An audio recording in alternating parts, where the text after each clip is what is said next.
remotely with a robotic scalpel. So how will all this work? First, you need to improve network density. And that's just a fancy word for saying you put more towers out there. What we're being told is that's not actually the case with 5G. The idea is 5G will not only use the existing mobile spectrum, but also tap into higher frequencies called millimeter waves. Millimeter waves can carry more data, but only travel short distances. This may mean you'll see a lot more of these base stations around town. And the new towers may have as many as 100 antenna ports, compared to about a dozen on 4G cell towers. So when will we get 5G? Getting 5G ready is expected to cost providers $275 billion over 7 years in the US alone. Look for the first 5G service to pop up in big cities sometime in 2019.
When people think of Vladimir Putin, they think of capital P, power.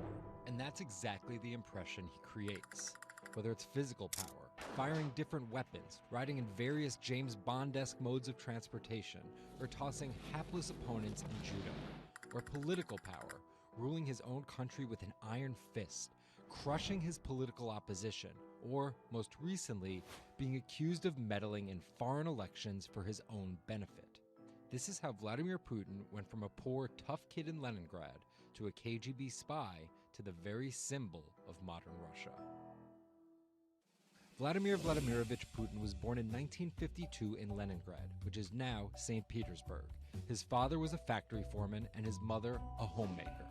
It is widely said that Putin's public-facing tough guy persona can be traced back to him getting into fights when he was younger, which paved the way for him to take up judo. After getting a law degree from Leningrad State University, Putin joined the KGB Foreign Intelligence Service. He spent 16 years in the KGB.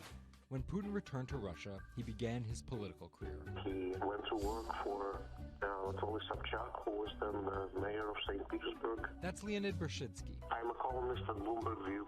Putin thrived in Sobchak's administration because he was sort of considered pretty efficient city official at that time. He was very loyal to Sobchak. So loyal and efficient that he was noticed by Yeltsin's close circle. And those people soon brought Putin over to Moscow to work in Yeltsin's administration, where he quickly climbed the political ladder. Then, of course, he was promoted to Prime Minister of Russia. That's Dmitry Trenin. I am currently director of the Carnegie Moscow Center. Around this time, Yeltsin and the people around him, the so-called family, decided that Putin would become Yeltsin's successor. And then this happened. The apartment bombings were carried out in 3 Russian cities, killing 293 people and injuring more than 1,000. Putin immediately accused Chechen separatists for the bombings and followed it up with action. He was credited as having a very successful military campaign against the terrorists. And it worked. After that, he became an heir apparent in the eyes of the Russian people. 3 months later, Yeltsin resigned. And on his way out, a famous exchange. He was getting into the car in the Kremlin, and the last words that he addressed to Putin before getting into his car was, "Take good care of Russia." So Putin took over as president, and 3 months after that, won his first election. But just because Putin won the presidency, that didn't mean he had all the power. This is Michael McFall. I was U.S. ambassador from 2012 to 2014. In the 1990s, there was a fire sale of all the things worth owning in Russia, and certain people, The oligarchs. did better than others in that fire sale, sometimes called privatization, and those people tended to be well connected with the Yeltsin regime, and they weren't Putin's friends. But they probably miscalculated, thinking that they could easily find a way to influence him. It became impossible almost from the start. From that very moment, there was warfare between him and the oligarchs. That's when Putin gave the oligarchs a choice. Putin's way, Some of those people from the 90s managed to figure out a new way of dealing with Putin and have survived.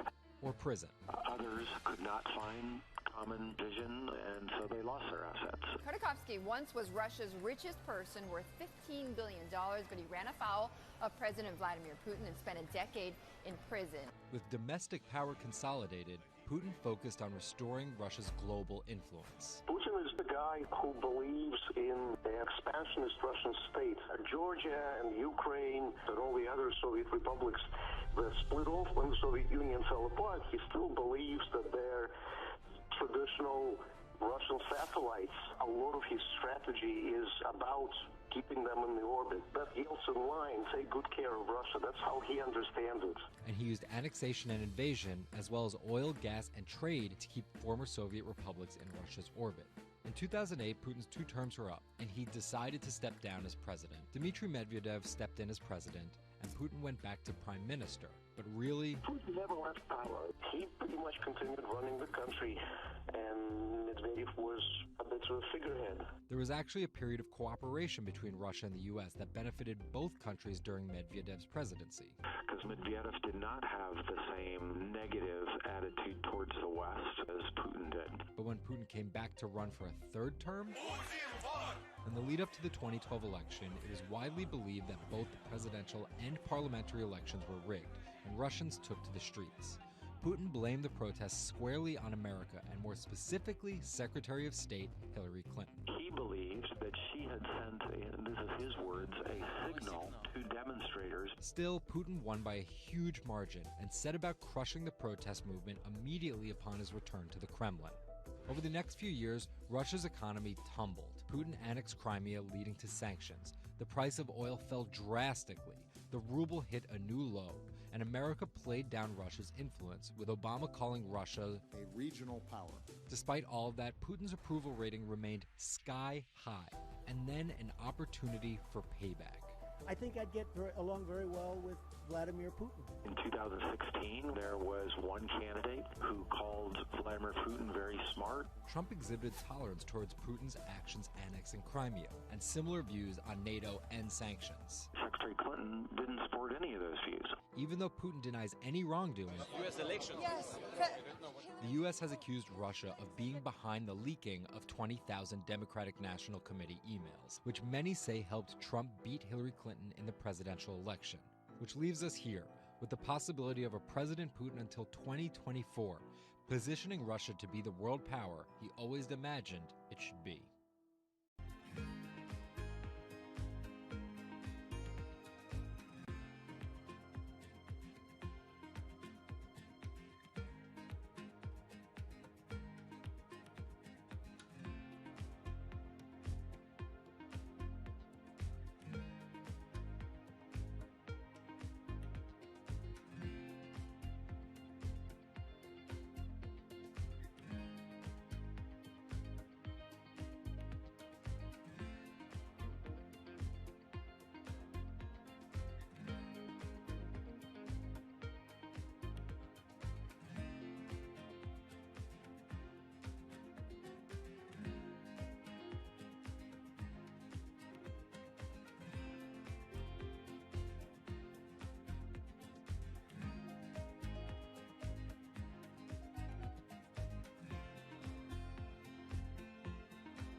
Jack Ma is Asia's richest man and most recognizable business tycoon.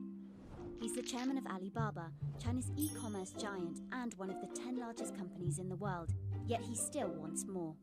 We know where we're going. We want to be the 5th largest economy. Big words from the man some call Asia's Jeff Bezos. He's confident, he's charismatic, and he's definitely not the average CEO.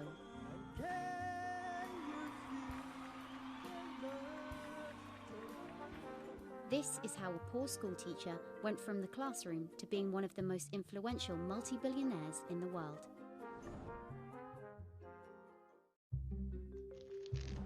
Ma was born in China's southeastern city Hangzhou in 1964. His parents were traditional musician storytellers. As a teenager, he started to learn English from foreign tourists after China opened up in the late 1970s. And then for 9 years, Jack Ma hung around outside the Hangzhou Hotel, which is now called the Shangri-La.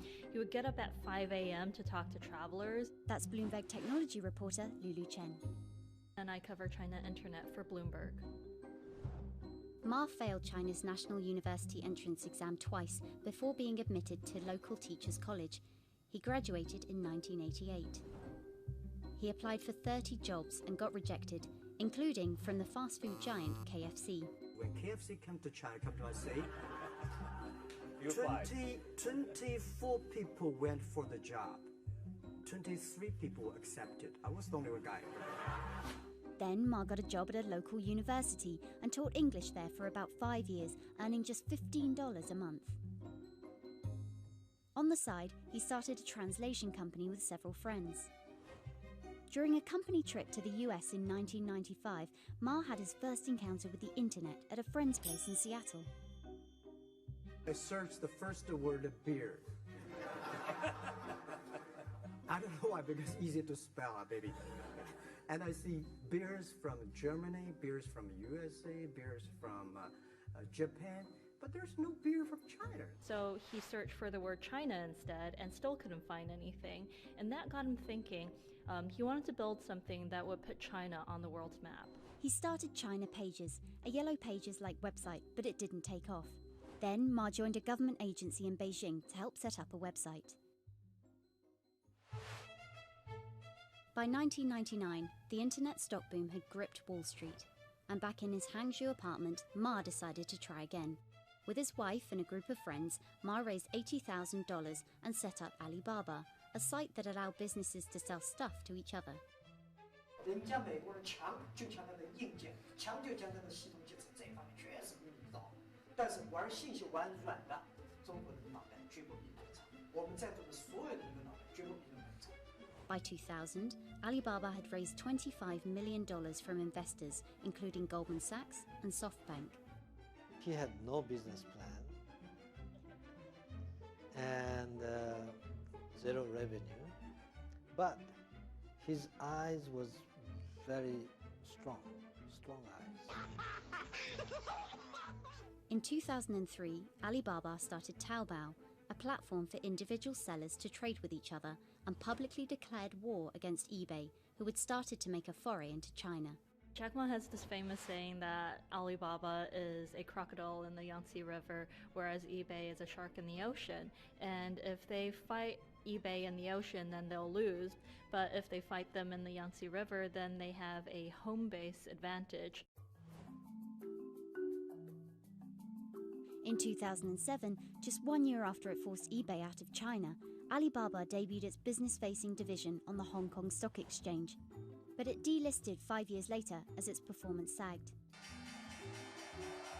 But in 2014, Alibaba raised $25 billion in the world's biggest IPO in New York. Everybody should have a dream. What if that dream comes true? After achieving dominance in the business of e-commerce in China, Alibaba has been building an internet empire worth $472 billion, with businesses in cloud computing, online video streaming, movie production, healthcare, sports, retail, and even news media. Alibaba buying into South China Morning Post really raised eyebrows. This is the largest English newspaper in Hong Kong, and it shows that Jack Ma's ambitions weren't limited to e-commerce. He wanted to influence not just Chinese users, but also overseas users as well. The US has criticized Alibaba for allowing companies to sell counterfeit and poorly made goods, but in China, it enjoys the favor of China's government. It's part of Ma's company philosophy. In love with the government, but don't marry with them. Jack Ma is an extremely fortunate man for jumping on the internet sector so early. Note that this is a person who has no coding skills at all. He's a natural showman and a gifted public speaker and really able to convince others to believe in his vision. Ma's vision of growing Alibaba to be the world's 5th largest economy faces strong competition at home and abroad. It will require more than just naked ambition and charisma, but Ma is great at getting himself in the right place at the right time. So far, it served him well.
Peter Thiel is a walking contradiction.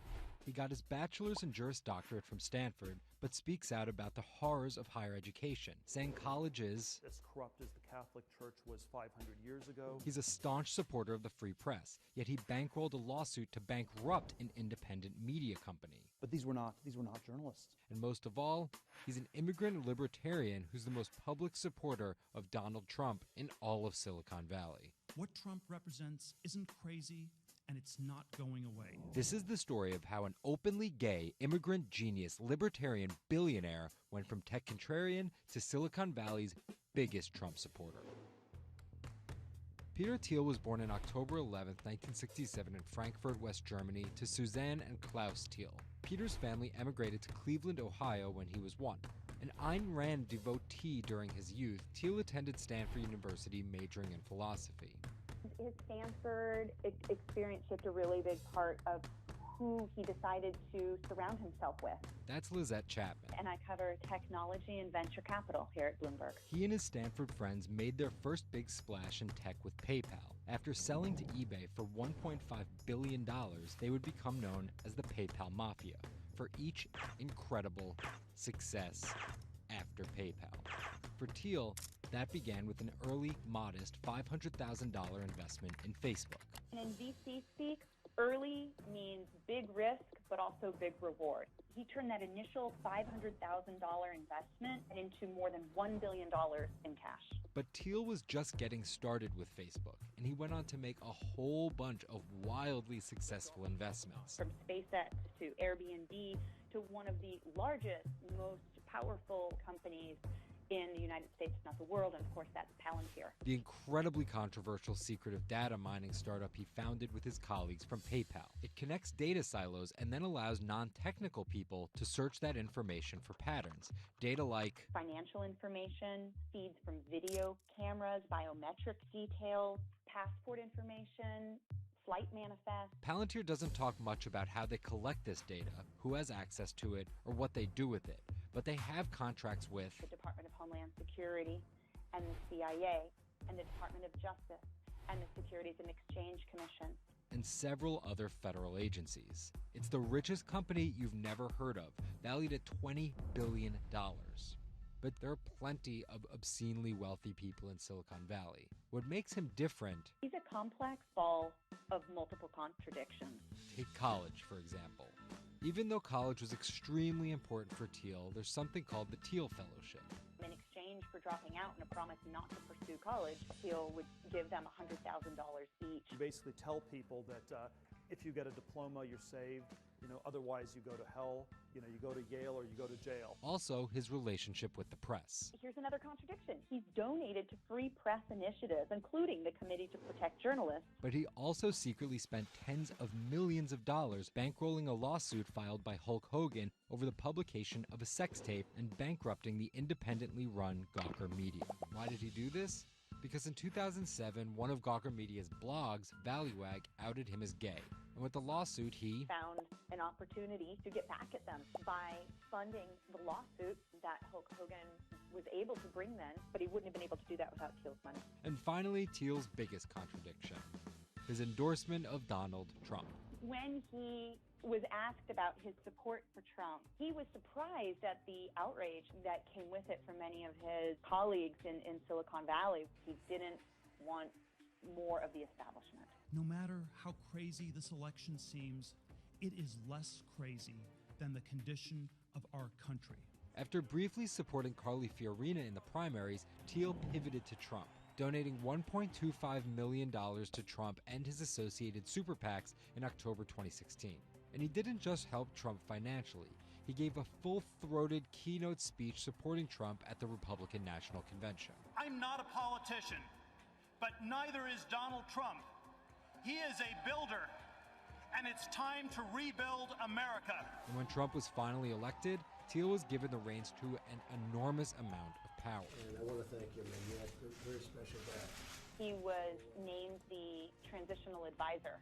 And in that role, he did a lot of interviewing and a lot of vetting to fill hundreds of cabinet positions and different jobs within the administration. But it turns out, Thiel's support isn't unconditional. Talking to people who spend time with him, I have also heard that he is no longer a great supporter of Trump. It was reported that Thiel was unhappy with the direction of Trump's presidency. Ever since, he's been mum, making no public appearances, no statements, and staying out of the spotlight altogether.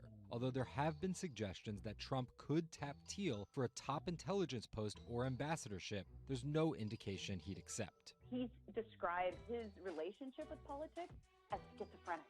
He gets really involved, and then he runs away as fast as possible.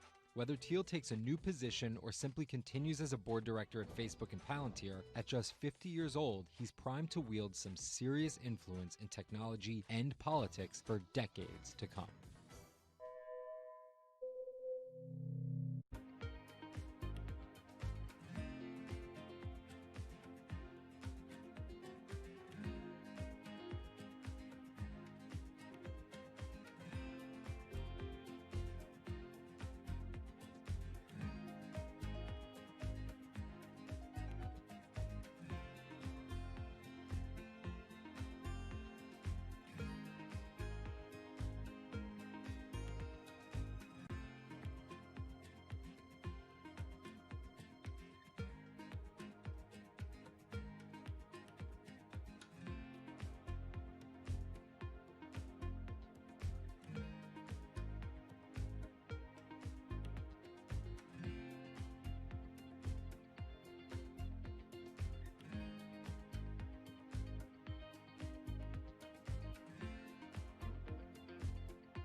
2016 was again the hottest year on record, and the previous 17 years have seen our 16 most scorching. Scientists overwhelmingly agree. Global warming is the culprit. And it's just getting started. Ice caps, extreme weather, wildfires, droughts, and the hits keep coming. What are we doing about it? In 2015, the world took its boldest step yet to stem climate change with a historic accord in Paris. But now comes the hard part. Nations must change energy policies and invest huge amounts of money, and they will likely do it without the United States.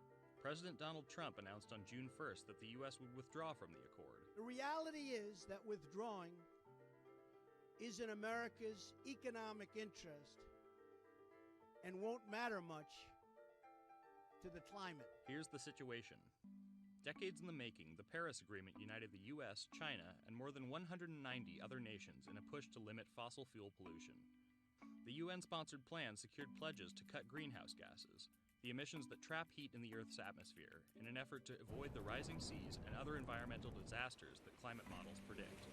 But even if all pledges are met, the globe is expected to warm by as much as 3.4 degrees Celsius this century, more than the UN target of well below 2 degrees. Meeting the Paris Agreement means that governments will have to offer more incentives for clean energy, scale back support for fossil fuels, make emissions more costly, and reduce deforestation. It's estimated that the deal will require $13.5 trillion of spending through 2030. Here's the argument. Unlike past climate pacts such as the Kyoto Protocol, each country set its own Paris targets and then promised to revisit and improve them. The U.S. was primed to play a lead role in climate change, but Trump's Energy Independence Executive Order reverses Obama-era rules and directives put in place to combat climate change, and expands production of coal, the dirtiest fossil fuel. The resulting policies threaten the global fight against climate change. Without the U.S. commitment to emissions reduction, other countries may join it in abandoning the Paris Agreement. This could make it almost impossible and even more expensive down the line to stop climate change. Optimists argue that the shift to a lower carbon future is already underway. Businesses, cities, and U.S. states, such as California, are already investing in wind and solar and taking other steps to make it work. I've actually been called an environmentalist, if you can believe that.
There's an inherent attraction to light and being human.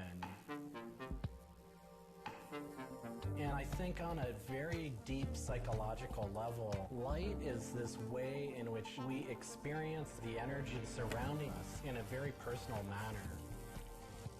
My name is Matt Dilling. I'm the founder of Light Bright Neon Studio, and we manufacture, produce, and restore neon works of art and design.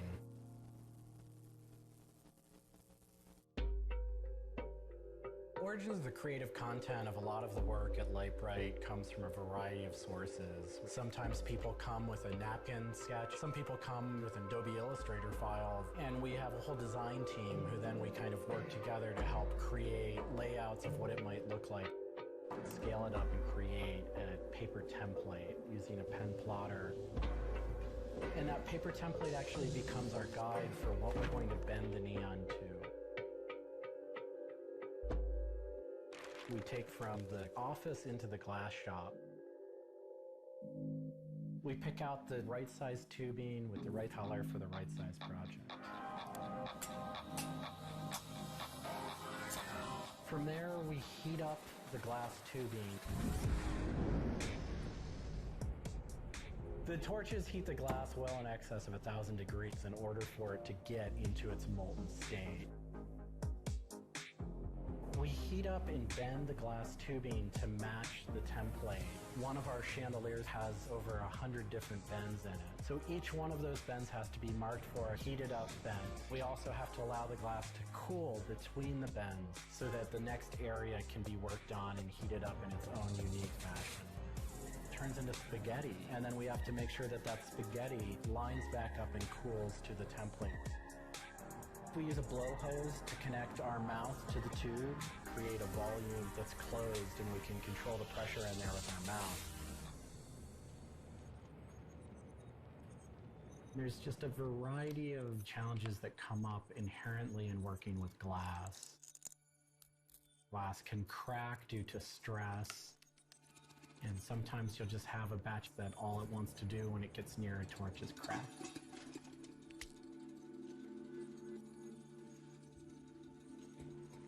After we've bent various components, we have to go in using the crossfire or the hand torch and actually weld all of those pieces together. The last step on that is then to weld on electrodes onto either end. Each one of those steps is very, very specific. I draw inspiration from so many different experiences. It's hard to come up with one thing that's particular, but one of the ways that I really am able to connect with the creative is to float. Floating is a similar experience to meditation, to psychedelics. Going into a blackened room and laying out in a body of water and salt that's heated to your body temperature, and it allows for all sort of external stimulation to fall away. And your internal world really begins to bubble up and manifest. You really get to experience a different relationship to your mind.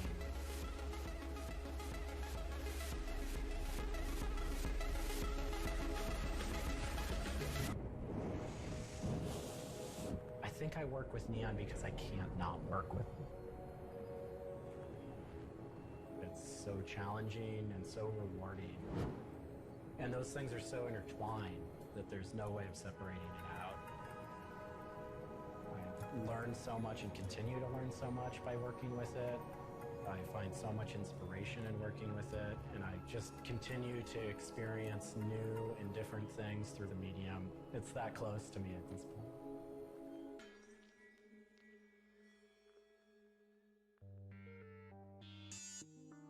Once the neon tube is completed, we have to hook it up to our manifold for bombarding. The manifold is opened, a vacuum is drawn. We check the tube for leaks with our Tesla coil. We close the tube back off, and we heat it up using a very large and powerful transformer. As the tube is heated up, it releases anything that's not inert inside the tube, and we evacuate that out. We introduce the gas into it. And we seal the tube off, sealing into that tube whatever gas we introduced into it. I think my favorite part of making a neon light is when I see it lit up for the first time. Different gases, when electrified, emit different wavelengths of light. Neon gas is this very bright orange, fiery red color. Argon gas creates a very intense blue, but that light output that is produced can then be expressed in a different wavelength by coating the inside of the tubes with a phosphor coating that takes that one wavelength of light and emits a different wavelength. We bring it over to the aging table where we hook it up to an age-in transformer and allow it to settle, age the gas in that we've introduced to it. There's always a stray particle of something left inside the tube. But that time that the oxide coating can act to scrub whatever is left inside the tube while things are getting settled into place.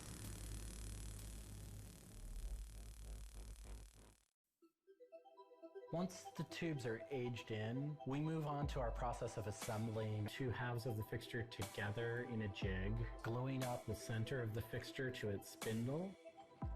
Once the adhesive dried, we would connect the wires from the fixture together into a transformer, and we turn on power and it lights up.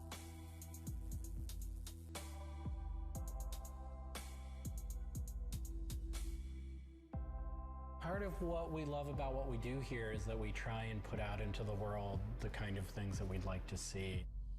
I still am surprised when it lights up. I'm still excited when I get to see it illuminated. There's an ineffable quality to it. To me, it is this insight into the inner workings of the universe. It literally is. It's a way of looking at what is surrounding us in the cosmos in a new light.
a bit like an addiction.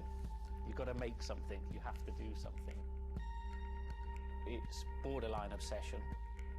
And every bike we build is my favourite bike at the time, and as soon as it's done, I want to build another one.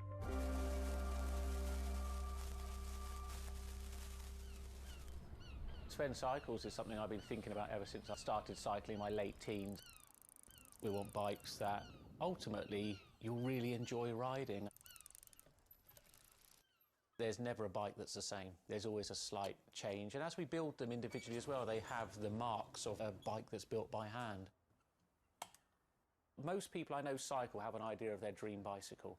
And it may be an evolving idea you've had in your head. And we've worked with a lot of people that have come to us with sketches and scrapbooks. It's really, really nice to build something that's just one-off and unique. I think a lot of people see a bicycle as two wheels and a frame in the middle. There are a lot of subtle changes and nuances in design which can change the riding characteristics quite dramatically. I'm a really big fan of modernist architecture, and the simplicity of a modernist building is really hard to achieve. And with some of our bikes, they may look very simple, but I think people should not underestimate the time and effort that goes into designing a product. Tubing is key to a bike's feel and ride. Reynolds tubing has been in my life ever since I can remember. Growing up, I could never afford a frame manufactured with their tubing. We can now put a badge on our bike saying manufactured at Reynolds, which is a sort of thing as a kid I just wouldn't have believed was going to happen.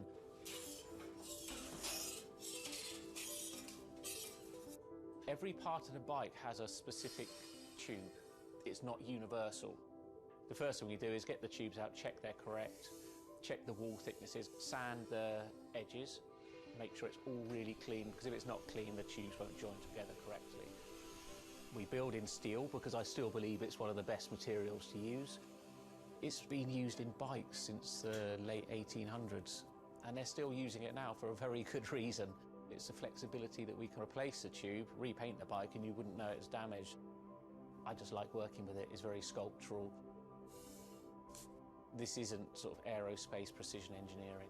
It's a steel rule and a marker. So when we're cutting the tubes, it's within a mil or two. But what we're trying to do is take the best from bicycle building in the past and add a little bit of modern flair to it.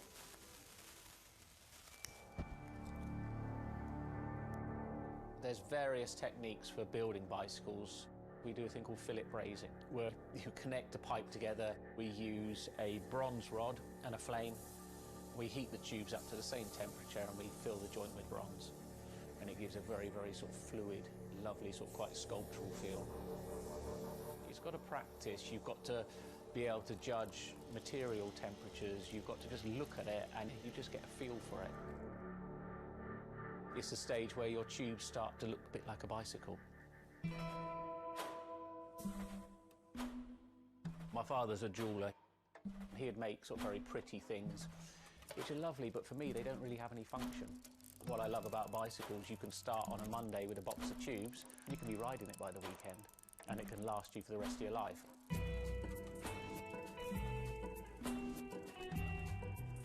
Outside of the frame and forks, the other most important part is the wheels and tyres. When you build the wheels, you have to lace them, so there's little holes going all the way around the rim. You poke the spoke through.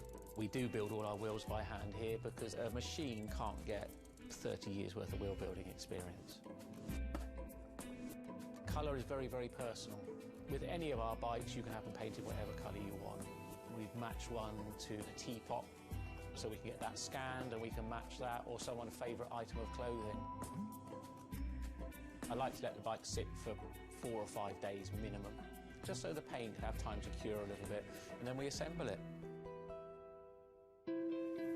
We get out all the new components, and it's a case of putting them together. Some bikes you can assemble in 3 hours, some will take 3 days. And we've built bikes that cost in the £10,000 plus mark. Some people, they're saving up and this is their bike and they're going to own it for the rest of their lives, so we just want to make sure they get the right thing.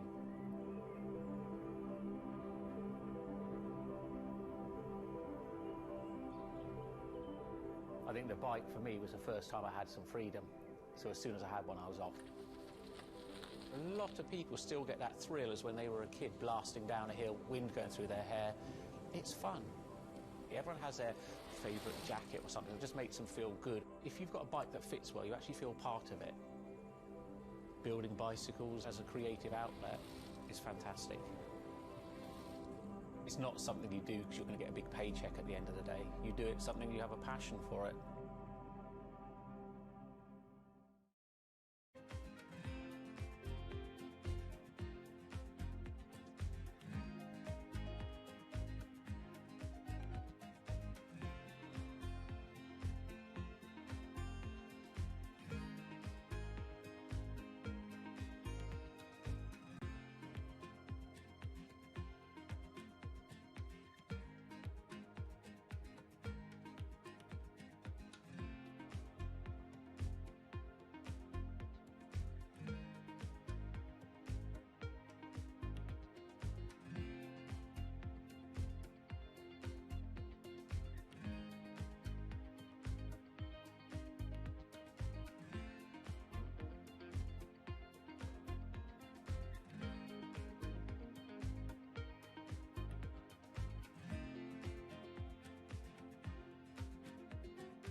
If you ever saw a wooden surfboard, it was probably hanging in somebody's house or underneath the deck. But kind of in the last 10 or 15 years, wood has made a big comeback. They surf wonderfully. It's beautiful and it feels great to be on one of them.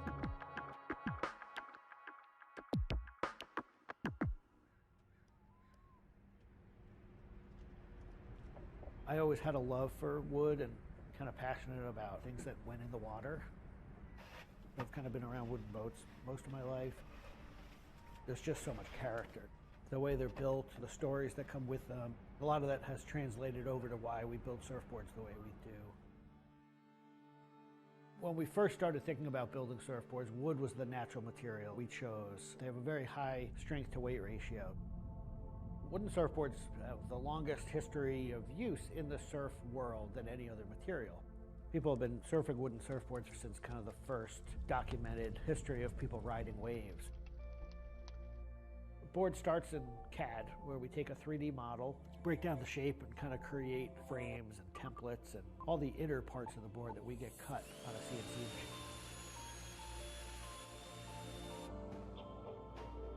We take those frames and we just pop them out, assemble the frame into kind of a skeleton.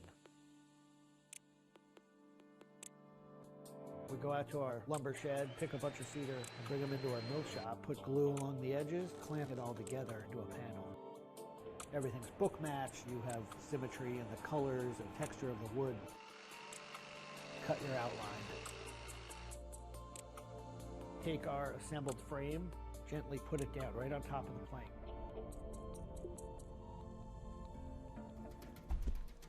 Once that foundation is started, you're basically building up the three-dimensional shape, the outside part of the board, using lots of strips that kind of interlock and fit together. Every piece of wood is going to be different, and it's all going to react differently. There are frustrations with it, but I think that's one of the things that keeps it challenging. You learn to read the kind of what the grain lines are doing and what the color of the wood is telling you.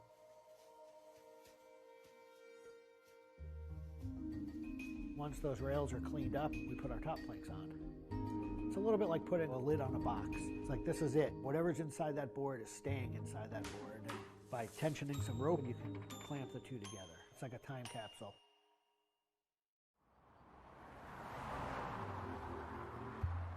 What makes our boards unique are they are built right here in York. They're built using material that grows right here in the state of Maine. They're built 100% by hand by local craftspeople and surfers. There's a lot of time that goes into these boards, between 40 and 60 hours, start to finish.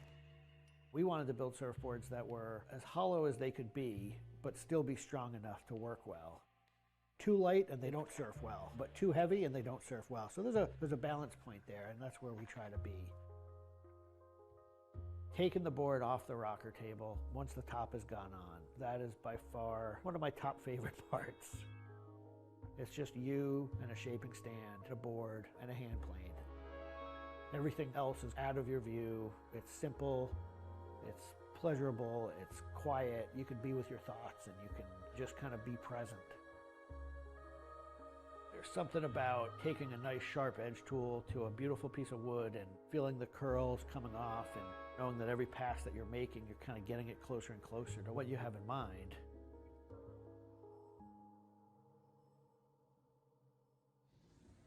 Once we've shaped it down and the board's looking like it's supposed to look like, it's time for it to go into the glassing room. 4-ounce fiberglass, laying it over the board, draping it over the edges, cutting it, applying epoxy, and on the board. Once both sides are lamb coated, it's time to put in the hardware. Drill and router and install the fin box. And on the other side, we drill and put in the leash plug and a vent. There's a lot of air just naturally inside the board, and that air wants to expand and contract with temperature changes. And that vent has a little piece of Gore-Tex fabric in it, and it allows air to kind of breathe both ways, but it doesn't allow water to get in. Once all that hardware is put in, it goes back into the glassing room. We brush a nice, beautiful, thick coat of epoxy over the whole surface, and that we call a gloss coat. That's supposed to look beautiful and glossy and shiny and flawless. You get to see that board come to life. Whatever the colors in the wood, they really come out. It just makes it look like candy. You just want to touch it and run your hands down it, and it's just kind of the icing on the cake.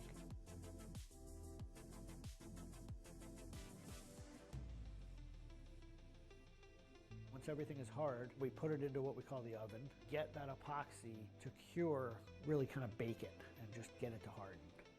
Put in the fin, screw in the vent, and ship it out.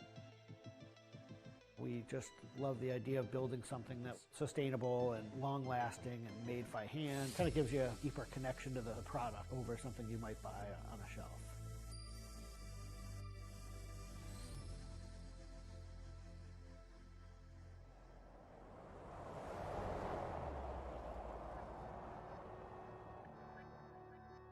When a customer gets the board, they feel it. They 100% feel the amount of work and the amount of passion that went into the board. So I'm not really looking at hours and efficiency. We're looking at like doing it right and enjoying it as we go.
Ma Baoli, better known as Gang La, is one of the 4 Grand Marshals leading New York's Pride Parade this year. But in the country he comes from, being gay is still a social taboo. The CEO of a Beijing-based internet company is on a mission to improve the lives of millions of gay men in China.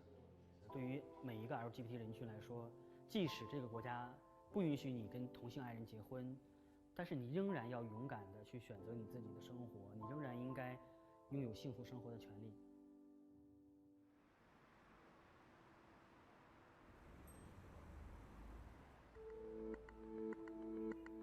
Ma's company Blue City runs an app and a website specifically for gay men. Blued is one of the biggest gay social networking apps in the world, with an estimated 30 million registered users. Unlike most other apps, Blued is more than just dating or hookups.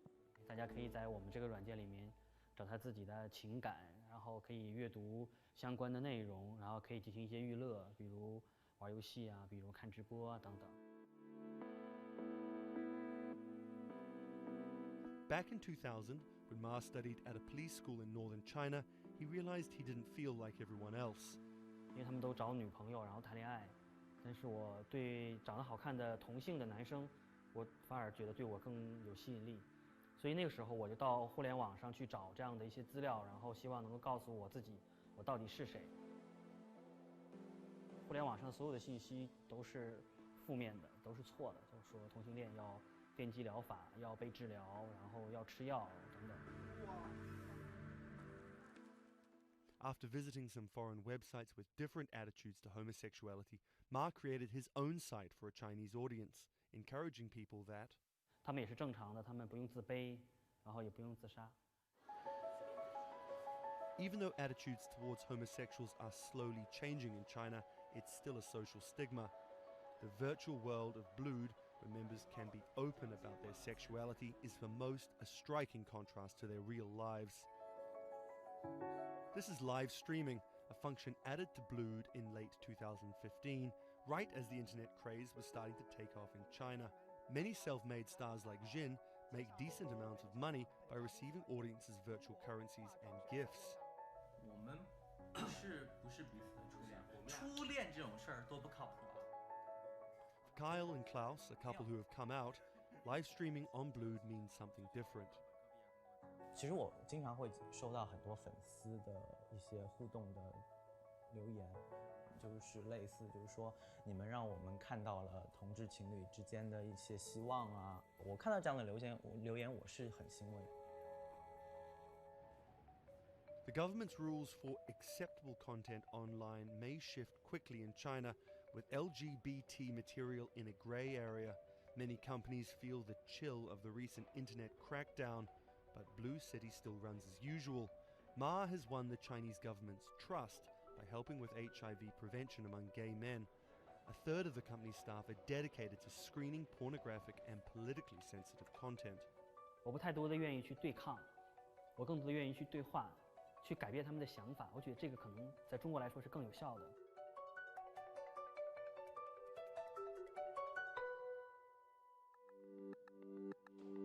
In the past 5 years, Blue City has grown from a team of 7 people to a promising business with about 250 staff. Ma said the company earned over $15 million last year, mainly through advertising and selling virtual currencies to live streaming audiences. Now the company is expanding overseas. 我希望吧，通过我们的努力 ，Blue 能够成为全球第一家在美国纳斯达克或者是纽交所上市的这样的同志互联网公司。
This is Rich Chiga.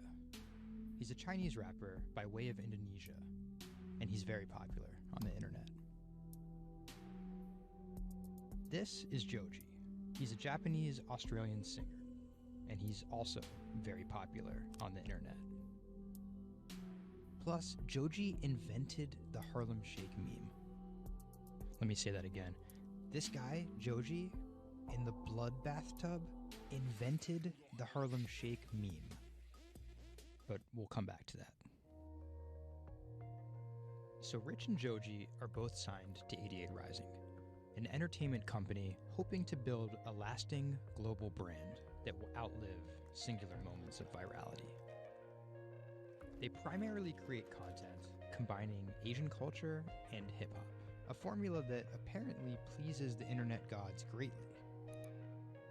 They've only been around for 18 months, but they're already putting up major label numbers. I think that we have an unprecedented collective of talent, a group of predominantly Asian artists, really making waves globally, which from an independent point of view as well. 88's founder, Sean Miyashiro, cut his teeth launching Vice's electronic music channel, Thump.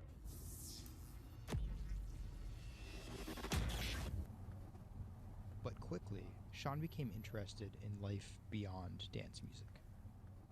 I knew that after launching a whole content platform that I have kind of the ability and the know-how to do it again, but for what was the question?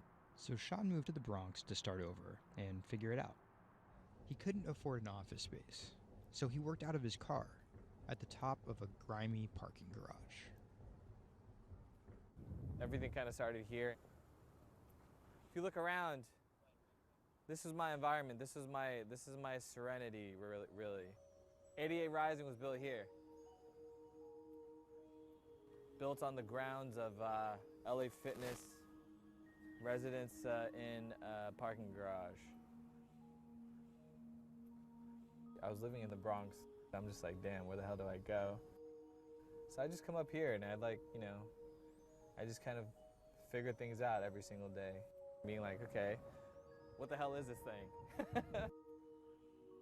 Coming here was kind of like my own kind of private office, basically. To be honest, I would even go to the bathroom here. I would take pisses here, you know what I mean? It was, it's just too far to go back down there. When I need Wi-Fi, I'd spend a good part of the day at Dunkin' Donuts.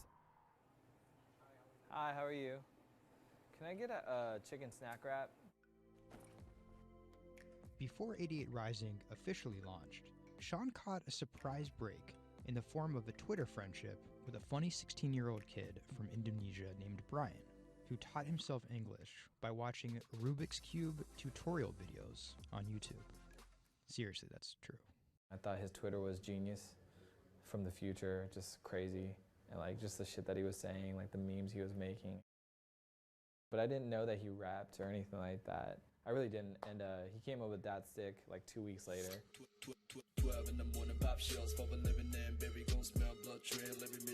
Dat Stick was Brian's first ever attempt at making a rap song, and it immediately went viral. Everything was great about it, but the one thing that I noticed is the song was hard as hell. Just everything about it, man. Just it was menacing, bro. Soon after the video dropped, Brian signed with 88 Rising. I'll FaceTime with Rich. Sorry for calling you Rich Chiga on my phone, Rich. Brian, he gets super pissed off that he's saved in my phone as Rich Chiga. He's like, dude, am I not a human to you? What's good, bro? What's good, brother? How you doing? Doing great. I just did the sound check. How was it? It was tight. So, Brian could definitely rap, but some viewers understandably took offense at a Chinese kid satirizing rap cliches and calling himself Rich Chiga. But if a group of well-known rappers saw the video and genuinely liked it, that could at least help validate Brian as a legit hip-hop artist. Plus, it could be really funny. It was just kind of an idea that I just had on the spot. Everything that rappers say is better and funnier and smarter and wittier. And it's just more entertaining. We just edit it as tight as possible, put it up, and it really worked. Yo, this nigga got a pouch on and a Reebok pouch. This is the hardest nigga of all time. You said when you come for a trigger like me. That was dope. Like, it's just lit, and I think people will take it as a joke at first, but it's like if he ran with that and kept doing more videos like that, it's just lit. You know, I'd never been to America before, and like all of a sudden, it's like I see like all the rappers that I listen to just like reacting to my stuff, and I was like, what? How did this happen? The reaction video also went viral, and even led to a remix of Dat Stick featuring Wu-Tang's Ghostface. I'll get on that track. You know what I'm saying? Yeah. Really, on the remix? Yeah. Oh, you know him? And yeah, the remix went viral too. Brian has since acknowledged the misstep in his name and claims he may change it. But for the time being, he's still Rich Chiga to his fans. An ever-growing global audience, hungry for more releases from emerging talent around the world. I didn't know that it was gonna be this impactful and this important to people, and I'm very thankful and blessed that it has. And every day now that I wake up, it's like it's just like a new mission every day. A major part of that mission involves Joji. Remember the bloody bath guy? He's a former YouTube personality in the middle of a career transition. The sound of this song, Will He, it's like a trap song that you can like slow dance to. Awkward prom shit, you know what I mean?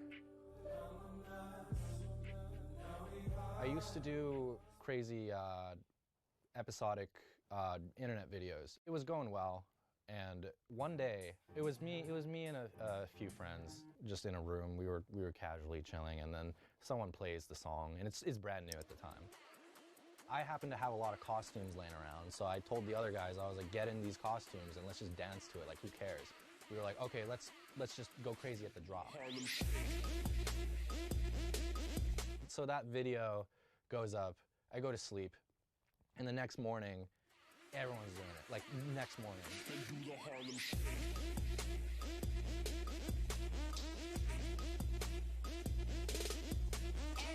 That taught me a lot about the internet, how people want to just be a part of something. And from that point on, something changed, and I was a little better at understanding demographics and people and what they want to see and what they want to hear.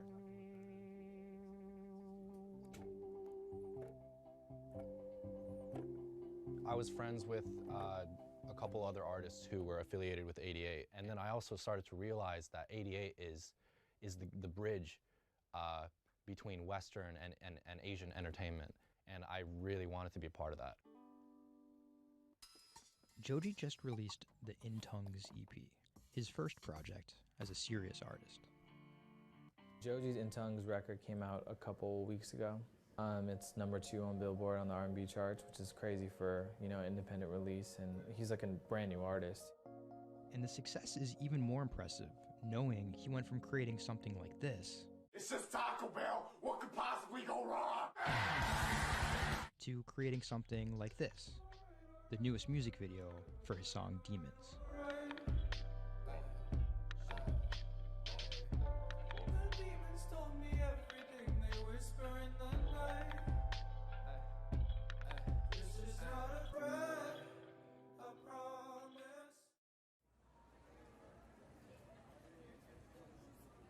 Tonight, Rich Chiga has a show in New York City. Tickets sold out in an hour. I came here, I'm first online. I was here at 1. I was the third person online. So why'd you get here so early? Because I want to see I want to touch him. What do you guys think of Joji? Oh my God! That's my dad, son. You guys cop the new EP or like? Yeah. I woke up at 6 in the morning just to cop that shit. And then I listened to it, and that shit started making me cry. This is actually kind of exciting. Every time, this never gets old. Like, you live online and social media, but like, there's nothing like just being with the people.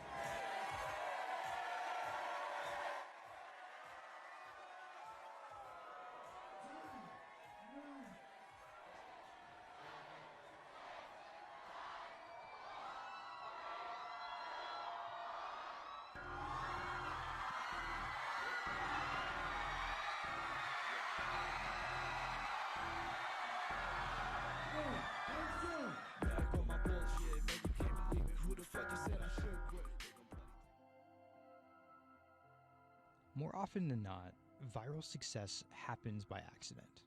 And then after an appearance on Ellen or Jimmy Kimmel, the creator's star power fizzles out.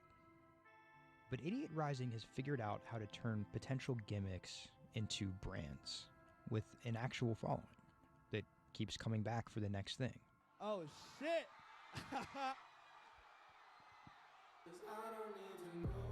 So keep an eye out for Idiot's next move. But more than likely, it won't be covered on network television or terrestrial radio. Although, as they've already proven, nowadays that really doesn't matter.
Online retailer Farfetch is betting it can shape the future. This is its concept store showcasing the latest in retail tech. How do you capture all of that fantastic information that you gather in store when customers touch and feel products? And we created a concept called the connected rail. And this is using a combination of RFID and ultrasound. The RFID signal recognizes the product and the ultrasound recognizes the movement. Take the product off and then you'll start to see your products appear. And essentially it's like online browsing behavior. Whichever products you touch and pick up in the store are automatically sent to your app. This is effectively what you've created is your in-store wish list. In the middle you'll see essentially a hologram of the product. What the customer sees, they control the experience on a touch device. What this allows the customer to do is take elements of products and then add their own style to it.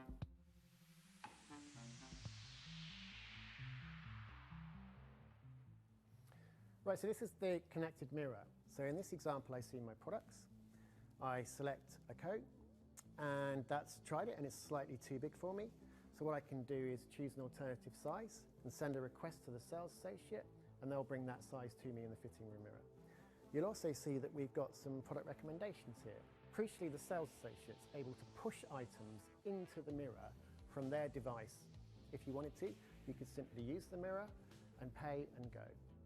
Your items would then be packed and dispatched to you afterwards.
Do you want me to turn you so you're looking outwards?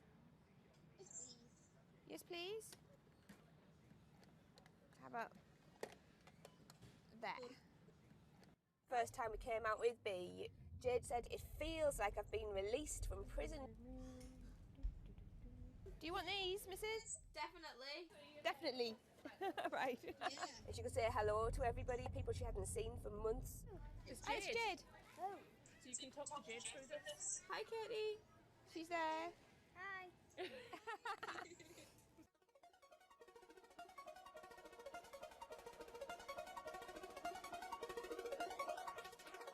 Every time anyone's seen her, they want to know why she's there. And it's kind of the opposite of when you're in a wheelchair and people see you and they kind of go, oh, should I look? I don't know what the right protocol is. When there's a tiny robot with its bright little eyes going around just looking happy everywhere, it really opens you up for conversation. You've got some friends here, look. Hiya! When I saw her for the first time, I remember thinking, this is going to change things. This is one of those points where if this was a book, this would be the cliffhanger.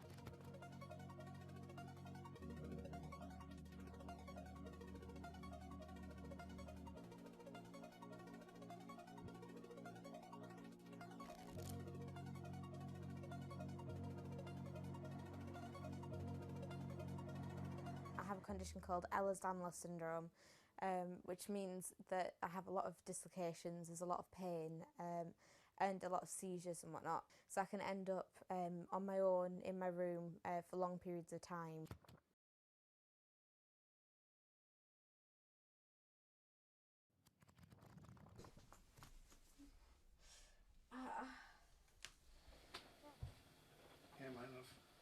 A lot of the time with a condition like my own, of course there's the pain, and the pain is bad, and the dislocations are bad, and the seizures and being in paralysis and never knowing whether you're going to be able to wake up properly tomorrow, that's bad. But what's worse still is being able to count the number of people you see a day on one hand. Are you ready? Sure am, I'm just hoping the connection's going to stay. Yeah, me too. Alright, here we go. When you're used to just the same little metre by metre and a half window every day, and you've been there for months, being able to just see the sky from somewhere else, or the tops of trees, or a sign, is incredible. Or being able to have that kind of chat in the car that most people will probably take for granted. I'm going to go past Grandma and Grandad so you can give them a wave. Now, if Jade is particularly seizure-y, she can still take part. And that's brilliant, really, because before she would just be left in a bed or in a house with just her carers. It's quite a small world, that. Right, so there's one of her. Here, this costume I'm busy making at the moment. When I'm not on bed rest and I'm not just wearing pyjamas all the time, I enjoy being able to dress as different characters and go to Comic Cons and that kind of thing, because it just lets me show a different side of myself, and it's a bit of fun. If you can't go out that often, you've got to enjoy it when you do. Was that? Good. It's one of those weird things where I want to not have to use B because I want to be well enough to be able to go to those places myself. Like, it really makes a big difference to me to be able to go into school. But the thing is, with my condition fluctuating all of the time, I can't go into school reliably.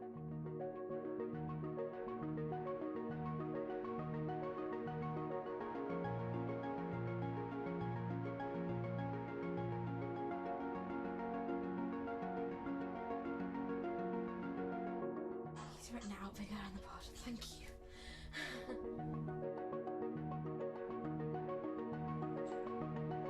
Today's the first day that I've been in school via B, and so far it's interesting. Still a few little things that we need to work out, but for the most part I think it's going fairly well. And it's brilliant because I can really tell the difference between today and yesterday. How yesterday I forced myself to go into school when I wasn't very well, and I was really tired afterwards and ended up having loads of seizures, whereas today I've been able to do all of the work, I've been able to keep a clear head and not be ill, which means I'm able to be more focused on my schoolwork. So there is my first step of working, is to simplify root 8. The algebra test is next week. Now I'm trying to make friendships which I'll be able to maintain with B. Before that, I end up letting people down quite often. B gives me hope, yeah. She's just always there. And if I can't do something, she can. And if I need sort of assistance to be able to make commitments, then she's there, and she means that I feel like a more valuable person because I'm more reliable.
it debuted, the 4G wireless we have today allowed people for the first time to hit the road and explore unknown places with only a smartphone for directions.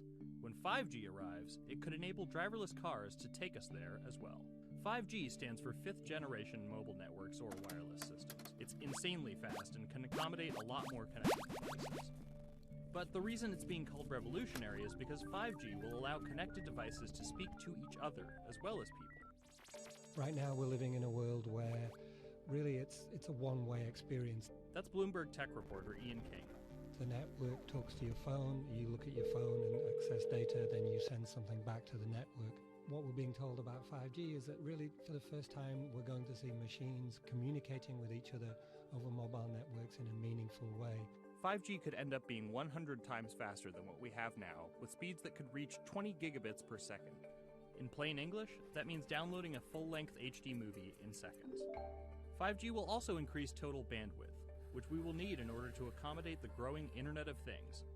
We're talking about the class of devices like internet-connected refrigerators, thermostats, dog collars, but 5G will enable many, many more. Things like your utility network, factories, where machines are just sat there not connected at all. Suddenly they're all going to be connected. Suddenly we're going to be able to have real-time monitoring. Other things like cars, like utility poles, like your light, the light poles. But perhaps the biggest advance will be a huge reduction in communication lag time, known as latency. A network of driverless cars will need the speed of 5G to ping each other multiple times per second to avoid collisions. Near instantaneous data transfers could allow doctors to perform surgery remotely with a robotic scalpel. So how will all this work? First, you need to improve network density. And that's just a fancy word for saying you put more towers out there. What we're being told is that's not actually the case with 5G. The idea is 5G will not only use the existing mobile spectrum, but also tap into higher frequencies called millimeter waves. Millimeter waves can carry more data, but only travel short distances. This may mean you'll see a lot more of these base stations around town. And the new towers may have as many as 100 antenna ports, compared to about a dozen on 4G cell towers. So when will we get 5G? Getting 5G ready is expected to cost providers $275 billion over 7 years in the US alone. Look for the first 5G service to pop up in big cities sometime in 2019.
The cubicle represents a tyranny.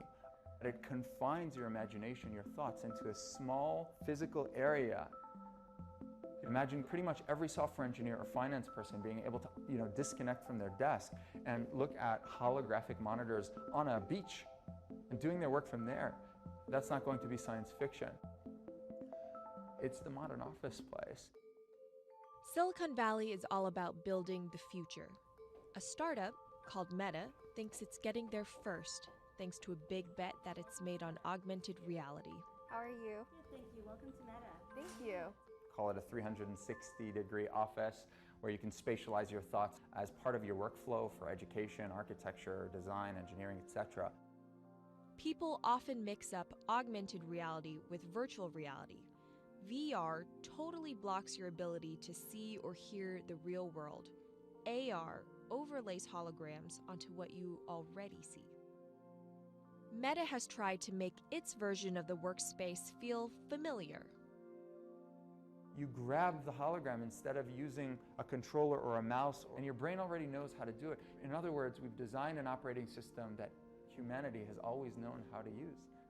So you can see this eyeball, which is, by the way, photorealistic. You can see my hand is occluding the eyeball, and now the eyeball is occluding my hand, right?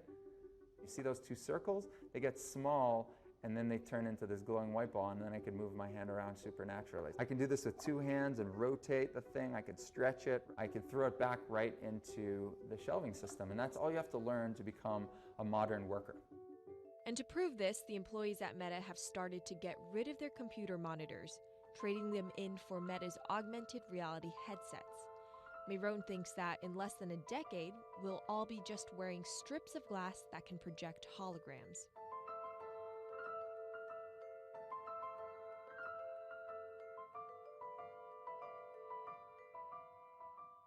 In the early 80s, everybody had computers on their desktop, but no one was using them because they had a lot of work to do.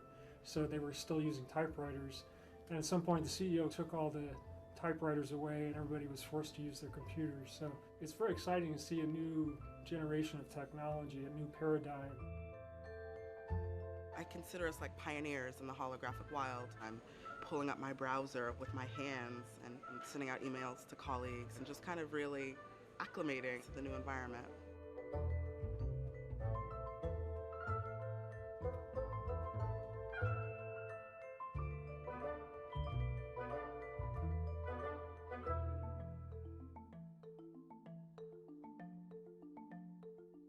Now you're putting on my computer, essentially. Our digital lives live on our phones. We have all of our pictures and notes and all these kinds of things. So, and why don't you write yourself a little sticky note? I like it. And go ahead and just take your fist right over the top of the sticky note and close your fist. And now... Oh, what? Meta's own transition to augmented reality has run into plenty of unexpected problems. And it's still going to be a while before you'll start to see these devices in your office. But I think it's a future worth waiting for. If we could see these holograms between us, we will have been able to share our work with one another more naturally, more efficiently, and more productively than ever before. Humanity will have evolved slightly.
This is Hatsune Miku, Japan's sensational virtual pop star. She's released over 100,000 songs in multiple languages and performed sold-out concerts around the world. Her image has appeared in games, on TV, in car races, and is even etched on the side of a Japanese space rocket. I came for Hatsune Miku, Carlos. She's Lady Gaga's favorite digital pop star and opened shows for her in the US 3 years ago. Tens of thousands of fans attended her exhibition and live shows near Tokyo recently. 理想のアイドルっていうと、どの曲でもミクはすごい綺麗に歌ってくれる。她没有缺点啊，没有任何让我们感到不开心的一些新闻。She's everything to everybody. That's probably why she's so popular. Miku's creator Hiroyuki Ito and his Sapporo-based company have been developing the virtual diva for over 10 years. 初音ミクとは、キャラクターとしてすごく、YouTube とかで検索すると、たくさんの初音ミクが出てくるんですけども、元々の、初音ミクのその原点は歌声を合成する、ソフトウェアなんです。Both the software and character are named Hatsune Miku, meaning the first sound of the future. Originally based on Yamaha's Vocaloid technology, Miku the software has a sound bank containing voice samples and a huge array of tools. You input the melody and lyrics, then Miku the character sings them.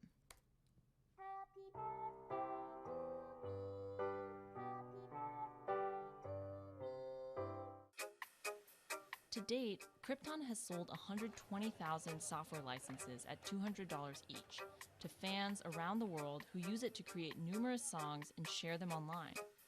Some of the fan-created songs are chosen to be part of Miku's concerts, for which they're paid a royalty fee. もともと初音ミクっていうその、存在自体がそのボトムアップって言いますか、中にはアマチュアクリエイターじゃなくて今もうすでに、プロになって活躍している方もいらっしゃるんですけども。The company also has other revenue streams. It makes money from merchandising, licensing deals, and concert ticket sales. According to the real-life musicians who perform with Hatsune Miku, the virtual pop star is interesting and surprising.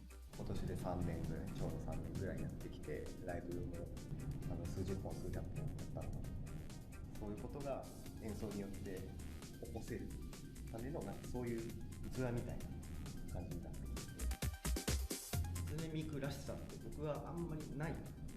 初音ミクって何だってあり。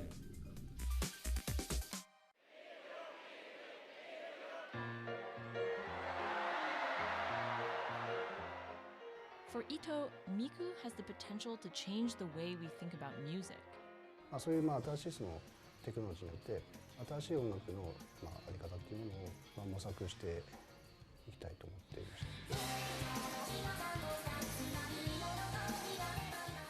And for her fans, it goes even further. 初音ミクって魂がないので、だからみんな魂を作り上げるために存在する。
Now, there are a lot of fitness gadgets out there.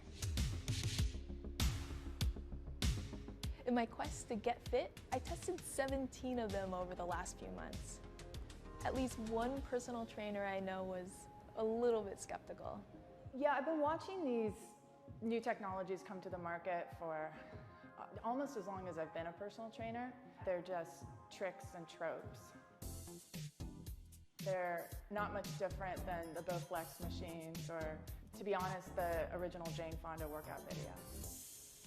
But some of these gadgets that are just coming to the market do so much more than what they used to do, just tracking your activities. Out of all of them, this chest strap was my favorite. It comes with a robot coach that points to the future, one where you might not need a human trainer at all. And it works like this. You wear the chest strap so that it can read your heart rate, and that connects to Move's free app that talks to you. Welcome to Move Heart Rate Hit Outdoor Running. Let's get moving and warm up in zone 2. Move's computerized coach tells you what to do at that exact moment, whether you're running outside or you're doing body weight exercises indoors. Swing your arms faster to get your legs moving quicker. Let's crush this round. And by reading your heart rate, she knows exactly how hard you're working. She keeps you honest. Way to go, you are in the target zone. Keep pushing, you're almost at the end of the round. Don't give up. I've been running for 7 years now, and my biggest problem is that I never push myself hard enough. I end up going on the same slow, comfortable 30-minute jog, but the Move HR Burn blasted me out of that rut. By the end of these half-hour exercises, I was drenched in sweat in a way that I never am when I work out alone. Training with a real person is great, whether that's your group instructor or your coach or your personal trainer, but humans, they're expensive. For the rest of us, this $60 gadget is all you need.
what does it take to change the world? A big army? A cure to a pandemic? A revolution? All of these take either a lot of people, thousands of hours, or massive amounts of space. But for Julian Assange, all he needs is one room, an internet connection, and the world will listen. Assange is located here, and more specifically, right here. And from that location, he's posted government secrets, classified documents, and leaked emails from some of the world's most powerful people. And in doing so, has been labeled a hero, a villain, a nihilist, and everything in between. This is how an Australian programmer sequestered in the Ecuadorian embassy in London became one of the most influential and notorious people in the world. Born in 1971 in Townsville, Australia, Assange has always been on the move. Living in over 30 homes by the time he was in his mid-teens, Assange, along with his mother and half-brother, finally settled down in Melbourne. His introduction to hacking started at 16 when he was given a Commodore 64, which he attached to a modem.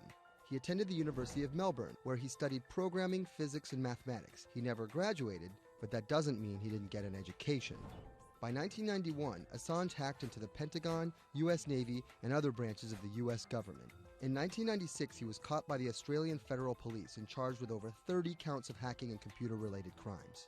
He didn't get any jail time, but he was fined $2,100. I think the first taste of what would come later was the hacking that he did as a young programmer, and that really sort of foreshadowed a healthy skepticism of the use and abuse of technology by governments. That's Vernon Silver. I'm a reporter for Bloomberg's investigations team. Assange's youth as a hacker laid the foundation for him to start WikiLeaks in 2006. But what is WikiLeaks? It's a website that posts unfiltered, usually classified documents. What separates it from every other media outlet is that they have no editorial hierarchy. With a publication like the New York Times, information comes in, they take that information, package it, then disseminate it for the public to see. WikiLeaks, however, cuts out the middleman. WikiLeaks gathers information, most of it given to them anonymously. So what they're doing is really very simple. They get the information in one end from who gives it to them and out the other with sometimes minimal interference. Julian Assange is the leader of that, the mastermind, the creator, and really, because he thinks of it as a journalistic enterprise, the editor-in-chief. But every story starts with a source, and Assange has some unconventional sources. Julian Assange does not hack as far as we know. He is the recipient of people who are either insiders who give him secret documents or hacked emails from a foreign power. That's Eli Lake. I am a columnist for Bloomberg. And there was no source bigger for Assange than Chelsea Manning. He used to be known as U.S. soldier Bradley Manning. In 2010, Manning provided Assange and WikiLeaks with hundreds of thousands of leaked government documents. WikiLeaks quietly began releasing the documents in February of 2010, then made big headlines in April by posting what is now known as the Collateral murder video. Come on, fire! It was a vivid, graphic video. It changed the debate on the Iraq War, and importantly, it put WikiLeaks on the map when they put it online, and they couldn't be ignored at that point. And those leaks were just the beginning. They went on to post more than 90,000 leaked documents known as the Afghan war logs, 390,000 documents known as the Iraq war logs, and 250,000 private messages between diplomats called cables in what is now known as Cablegate. These leaks were met with very real ethical questions. The problem with publishing those cables was that a number of confidential sources for U.S. diplomats who faced real danger when their names were exposed. Then Secretary of State Hillary Clinton drove the point home that every country, including the United States, must be able to have candid conversations about the people and nations with whom they deal. Shortly after Cablegate, the Swedish government issued an arrest warrant for Assange on allegations of rape and molestation. He claimed the allegations were fabricated to get him extradited to the United States, a claim the U.S. government denied. Either way, Assange's next move was to seek refuge in the Ecuadorian embassy, which really was the beginning of the new chapter in his life and what we're dealing with now, which is him being stuck in London. What was supposed to be an office in an embassy is now Assange's self-imposed prison to this very day. But that doesn't mean he's slowed down. Since being trapped at the embassy, WikiLeaks has released files about Guantanamo Bay prisoners, Syrian political figures, and the draft to the Trans-Pacific Partnership. And then came the 2016 U.S. election. Thousands of leaked emails showed Democratic Party officials possibly plotting against Bernie Sanders in his race against Hillary Clinton. Over the course of 68 days, WikiLeaks released 20,000 confidential Democratic National Committee emails. In terms of the presidential race, if you look right here, when Assange released the first batch of emails, Trump actually takes his first lead against Clinton. I think we've had enough of the Clintons, in all fairness. Don't you think? Once WikiLeaks started exposing secrets of the Democratic Party, Julian Assange became a hero to many on the right. Public opinion kind of flip-flopped. WikiLeaks. From the emails, we now know Hillary Clinton's campaign manager makes risotto, and also how the DNC squashed Bernie Sanders' campaign. One thing we don't know is who gave Assange the stolen emails in the first place. Many leading Democrats say they suspect it was the Russians. They released an analysis from a private cybersecurity firm that had said it was the Russians. But Assange claims, our source is not the Russian government, and it is not a state party. So this is where we stand today. The public still doesn't know who provided the emails to WikiLeaks. Meanwhile, Assange is still running WikiLeaks and still releasing documents. In March 2017, he started publishing documents from the CIA's Center for Cyber Intelligence called Vault 7. The CIA, the agency charged with finding and keeping our top secrets, can't keep its own secrets. As long as Assange has a connection to the world, no government secret will be too far from exposure. Julian Assange is still in the embassy. Maybe he'll leave, maybe he won't. Kind of regardless, his work has been done. He's changed the way people think about their governments, about their own secrets, about their own hackability, and really the world has changed because of him.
I'm about to expose everything you won't admit.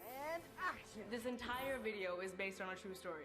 When I do like motivational speeches or even tell myself like, love yourself and you should love yourself. This is Lily Singh, but to fans all over the world, she's the YouTube star Superwoman. What if everyone is a girl, superwoman? I know we can change the world for the better, one positive day at a time. My parents now know what I do. They didn't know what I did for a long time in the beginning of my career. I was just making videos in my room. They had no idea. Mom, Dad, have you seen my keys? I can't find them anywhere. Because you're always on phone. Until someone called them, like a family member from another part of Canada was like, Canada, is your daughter making videos? And my mom was like, I don't know, Lily, are you making videos? Just making videos grew into an entire career. Today, Lily's YouTube channel has some 12 million subscribers, over 2 billion views, and guest stars like Michelle Obama, Dwayne "The Rock" Johnson, and Seth Rogen. I think a lot of young girls are raised to believe that you're gonna go to school and then graduate and then get married and then get a job and then have kids. And Lily was on that path, all the way through a psychology degree at York University in Toronto. But when she started thinking about a career, I started to immensely panic and think something was wrong with me because I tried to figure out my life and it wasn't working in that straight line. It was 2010 and YouTube was only 5 years old. I thought nothing of YouTube. I was probably the last person in my circle of friends to discover YouTube. And I remember when I did, I thought, this is so strange. There's people making videos in their rooms and other people are watching them. So she figured, why not give it a shot? I one day posted a video because I was sad and I wanted to be creative and happy. She didn't know how to edit video or write scripts, so she winged it. It was so bad and so cringe, and my expectation was literally nothing. I was like, I'm gonna put this video up, a couple of my friends are gonna watch it, probably make fun of me, and that's gonna be the end of this. The second and third video came from, wait, 70 people watched my first one, can I get 80 to watch the next one? She kept creating, she kept posting, and the viewers kept coming. Lily had found an audience. A lot of the comments were, oh my God, there's a brown girl on YouTube. More specifically, Indian. Lily's parents immigrated to Canada from India, and Lily was born and raised in Scarborough, near Toronto. My home life was awesome.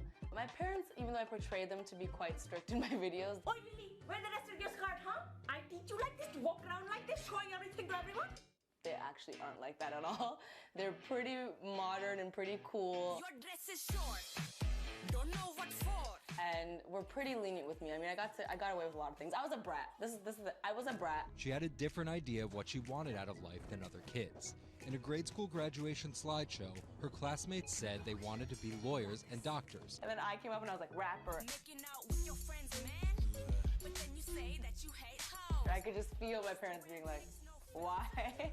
Because that's just not something women really did in the Singh family. I know there was a ton of people that weren't happy about my birth being a female, so I think, and that's some real-ish, but it's a real thing. The best thing I could have done to prove to so many people that didn't want my mom to have a daughter was to become Superwoman. What up, everyone? It's a girl, Superwoman. It was the name of Lily's favorite hip-hop song by Lil Mo featuring Fabulous. I love the song so much because it was one of the only songs at the time that was an empowering female song, where Lil Mo's going on about like, I will save guys with my superpowers, and I will save girls with my superpowers, and I am the Superwoman. I thought, this name that I've had for so long that empowered me when I was younger, I'm gonna make this my screen name. Maybe there should be a new series. Superwoman didn't just burst onto the scene overnight with a viral video. It was a steady climb fueled by hard work. The moment that I thought this is going somewhere and this could be a career was the first time I performed internationally. It was in India. And it was the first time where I was truly across the world and people knew my videos. Singh has transformed herself from a bratty kid to an internet personality to a media mogul. She starred in a feature film, A Trip to Unicorn Island, in 2016. And her book, How to Be a Boss, hit the New York Times bestseller list in 2017 while she was on a 30-city international tour. Lily started out with the goal of getting millions of subscribers and financial security. Hurry the hell up! But after surpassing those goals, success has new meaning. I've really come to terms with the fact that my definition of success is what's the best legacy I can leave behind. And it's not the number of views and the number of subscribers. It is the number of people that can say, this girl changed my life or changed something in my life positively.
CTE is often found in the brains of deceased athletes, military veterans, and others with a history of repetitive brain trauma. Hundreds have donated their brains to the VA Boston University Concussion Legacy Foundation Brain Bank. This is a former NFL player who died in his early 70s, and this is a veteran who also died in his early 70s. Dr. Ann McKee dissects these brains. The hippocampus and the mammillary bodies are very important for memory. I can see that they're slightly affected. McKee recently dissected the brain of former New England Patriots player Aaron Hernandez, who was convicted of murder and later committed suicide. You'll see right away that the brain is showing signs of shrinkage. You can see the crevices in the brain that you can't see in the normal. McKee says Hernandez's severe case of CTE impacted his decision-making, depression, and ability to control rage and aggression. Right now, she thinks we're underestimating how many people have CTE. We were able to distinguish between CTE and controls and CTE and Alzheimer's disease.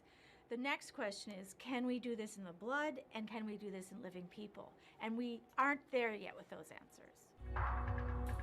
But the need for a diagnosis in the living is motivating companies such as Quanterix in Lexington, Massachusetts, to work faster on technology that could diagnose concussions and CTE in as few as 30 minutes. Kevin Rosovsky is the CEO. It's like a high-powered microscope, and so by doing that, we can see little biomarkers that you couldn't see before in the blood. Quanterix received a grant from the NFL and just went public. Since then, its stock is up more than 40%. The company sells a machine called Simoa for $175,000 to other biotechs, hospitals, and researchers. And for the first time in history, we're able to see brain health in blood, and that's a major breakthrough, and that's leading to less invasive testing, and we've already been able to see evidence of concussions, and there's the beginning evidence of being able to see the accumulated effect of concussions. Quanterix is also trying to detect Alzheimer's disease, multiple sclerosis, and ALS. Rosovsky says he thinks diagnosing concussions will be easier than diagnosing CTE. Diagnosing CT in the living probably is a couple years away. We're real excited to see the progress, but reducing some of that work into actual tests in a laboratory takes time. There's regulatory approvals, there's a lot of red tape that you have to go through. Also in this race to diagnose CTE in the blood are Athlon Medical and Exosome Sciences. And New York's Mount Sinai Hospital is scanning for the disease in the living. But it's just one step in a series of questions for those with serious head trauma. There's still no cure for CTE. Even if we had a great idea for a treatment, there's no way to test whether it's effective or not. So that's the enormous advance that we'll get if we can develop a biomarker for this disease. In Boston, Ann Mostu, Bloomberg News.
Wine is a $300 billion global industry where one person's opinion can make fortunes or break them. That's because of this man, Robert Parker, and his newsletter, The Wine Advocate. For 3 decades, he dominated as the world's most influential wine critic. Now Parker's protege is building an empire of his own. Antonio Galloni runs Venice. Antonio, tell me, what are you trying to build at Venice? Well, at Venice, we started with the idea in 2013 of building a world-class platform. We have a database of about 250,000 professionally written reviews. On Delectable, we have 7 million user reviews. Through Delectable, we also have a partnership with Whole Foods and several other partnerships that we can't announce just yet. And when you put that all together, what we have is something that no other company in our space can even come close to. Do you think of yourself as the next Parker? Not at all. Why? Because Steve Jobs said you can't live your life trying to be somebody else. So he's one of my biggest influences, and I've never wanted to be a replica of somebody else because a replica is never as good as the original. Bob is a genius, fantastic, one of a kind. We're going to be something completely different, and I have no desire to be some version of somebody else. Different in what way? Every decision that I've made at this company is completely anathemic to what Bob did with his company. I want our writers to be partners. All of my senior people are locked into the company. They all have equity or they have a path to equity based on business results. That's something that we never had at Parker. Our benefits are world-class, and everything that we've done at Venice is completely different from that model. When Steve Tanzer, who is the most experienced active wine critic in America, wants to work with us, that says something. When Alessandro Masnaghetti, who's the best cartographer of vineyards, wants to work with us, that says something. When Neil Martin, who's a superstar wine critic with enormous experience in Bordeaux and Burgundy and the former lead critic at The Advocate, wants to come and be part of our team, that says something. You make it sound like The Wine Advocate was a disaster as a company and a miserable experience as an employee. No, it was great because I got to work with Bob Parker when he was at his prime, and Bob was like a second father to me, and we talked on the phone all the time, and he gave me great advice. Can anyone's palate dominate the wine criticism business the way Parker's did, and should anyone's palate dominate it the way his did? I just think the world is very different today. It's just a totally different world. It's probably not healthy to have a single person dominating the world. It's not even wine criticism, it's the wine industry. Yeah, that's probably not the healthiest thing in the world. But I think that there's just such an opportunity right now with social media and technology to reach such a massive number of people that I think it's possible that 1 or 2 people will actually have more influence than Bob Parker did, because they will, again, this goes back to your first question, not trying to be a version of somebody else. You see this in sports all the time. It's like, oh, well, nobody will ever beat this record. And then somebody comes along, it's like tennis, Pete Sampras. Nobody's ever going to win as many Grand Slams. Now you have 2 guys who are ahead of that and 1 knocking on the door. And so I think a lot like that. You're a former investment banker. How does that inform and influence what you're doing and what you've done? My generation has had to deal with a lot more challenges. That's why I think we're actually much better poised for the future. My first job in finance, the first thing that happened was long-term capital, 1998. Then the tech bubble melted down. Then there was a mutual fund trading scandal. That was all like within about 5 or 6 years. And these are the things that I had to deal with as a young executive. My peers who were 20 years older didn't know how to manage in crisis. They'd only seen Black Monday. They'd just been in a big bull market. It's very different. So I'm very lucky. People of my generation or a little bit younger have actually had to deal with a lot more crises. I think that's actually good for learning how to cope with challenges in business. From the outside, it kind of looks like you're trying to demolish the house that Parker built, right? You left The Wine Advocate. Yeah. You merged with one of his chief rivals. Yeah. And you just hired his successor, Neil Martin. Mm-hmm. So are you? I think what that says is that all the best people want to work at our company. And that's really what we strive to create starting in 2013. We wanted to create a world-class company that would attract the best-in-class talent, and not just on the content side, on the technology side, on the digital side, our office, and at every level, what we're trying to, we only hire superstars, and we're looking for those superstars.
In the world of professional wrestling, there's something called a swerve. Hulk Hogan has betrayed WCW! Some examples. These tag team partners are called babyfaces, or the good guys. Then one of them swerves when he super kicks his tag team partner in the head, quickly assuming the role of the bad guy, or what the wrestling world calls the heel. Are you kidding? What a despicable act that was! Or a match is almost lost when, what's that?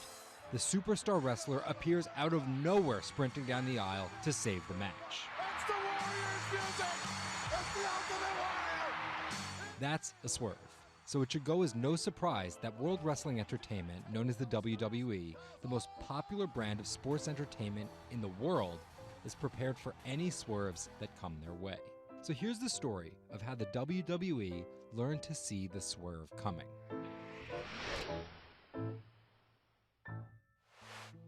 So I spoke to Bloomberg reporters Felix Gillette. I'm a writer for Bloomberg News for the global business team. And Kim Basine. And I'm the U.S. luxury reporter at Bloomberg. To find out exactly how the WWE is positioning itself for an all-out global invasion, which starts with a massive change to their lucrative pay-per-view model. WWE basically pioneered the pay-per-view model on cable. I remember as a kid, when the pay-per-view events came up, all of our friends would scramble around and try and get one of the parents to pay for it. But in 2014, they took a huge risk. They saw a little bit sooner than some of the other entertainment brands that where this whole thing was moving was away from cable and satellite television and towards on-demand streaming video apps. They made this risky decision, in essence cannibalizing that pay-per-view model, which they had essentially built. And after some early turbulence, it's working. Roughly 1.5 million people are paying $9.99 a month for the WWE app, making it the 5th most popular streaming OTT service. This adapt-or-die approach is in the WWE's DNA. Over the past 30 years, the company always seems to think 2 steps ahead. In the early 90s, WWE was at its most threatened when Ted Turner took them on with WCW, which stands for World Championship Wrestling. And back then, the WCW was winning the ratings war. So in order to compete with them, WWE had changed its product from a family-friendly kind of cartoonish style to this really raw. That's why they called their show Raw. It was this raw style of wrestling. With violent, outrageous, reality-inspired plot lines and aggressive personas. From a 16-foot ladder! And they won that fight against Ted Turner, and they bought WCW. The early 2000s ushered in an era of testosterone-driven programming aimed at the red-blooded American male. Bra and panties matches, and people smash each other over their head with like barbed wire bats and things like that. Until 2015, when WWE fans started a hashtag #GiveDivas a Chance. Since then, WWE has hired 40 more female wrestlers, and that growing cast of female characters was part of a much larger plan. They started to try to appeal to a broader set of people. Let's attract more female fans. And after we've attracted more female fans, let's attract more international fans. They're broadening their base, and they're doing that in large part to make it more advertising friendly. And not just friendly to advertisers. They're trying to build up their fan base in China. They're trying to build up their fan base in Europe. They, already have a pretty good fan base in India. India is a place where they already have an established wrestling culture. Because of the gigantic Indian wrestler, the Great Khali. But there's still a lot of work to do. While the WWE set a revenue record in 2017, only 30% of it is coming from an overseas audience. And there's one person whose responsibility is to grow that number. The buck eventually stops at Vince McMahon, no matter what's happening within WWE. Yeah, he's a very controlling guy, and it's a very, very, very tightly scripted company. And that goes all the way down the board to big stars' entrance music.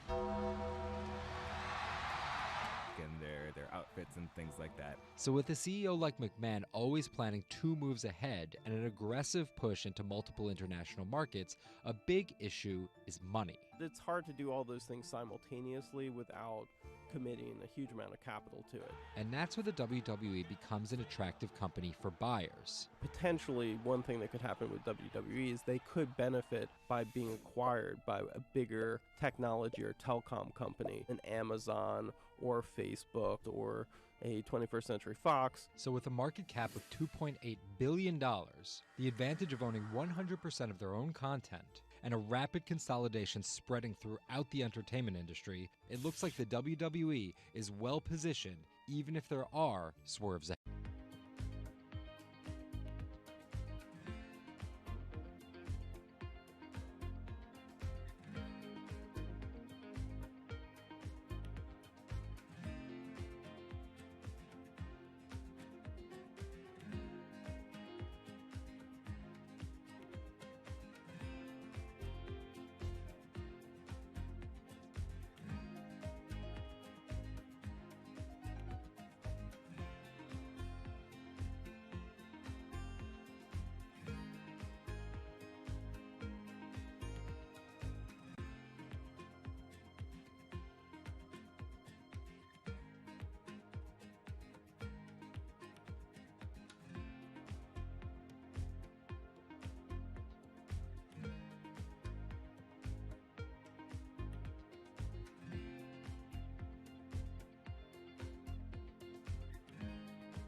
Lara, thank you very much for coming here. Thanks for having me.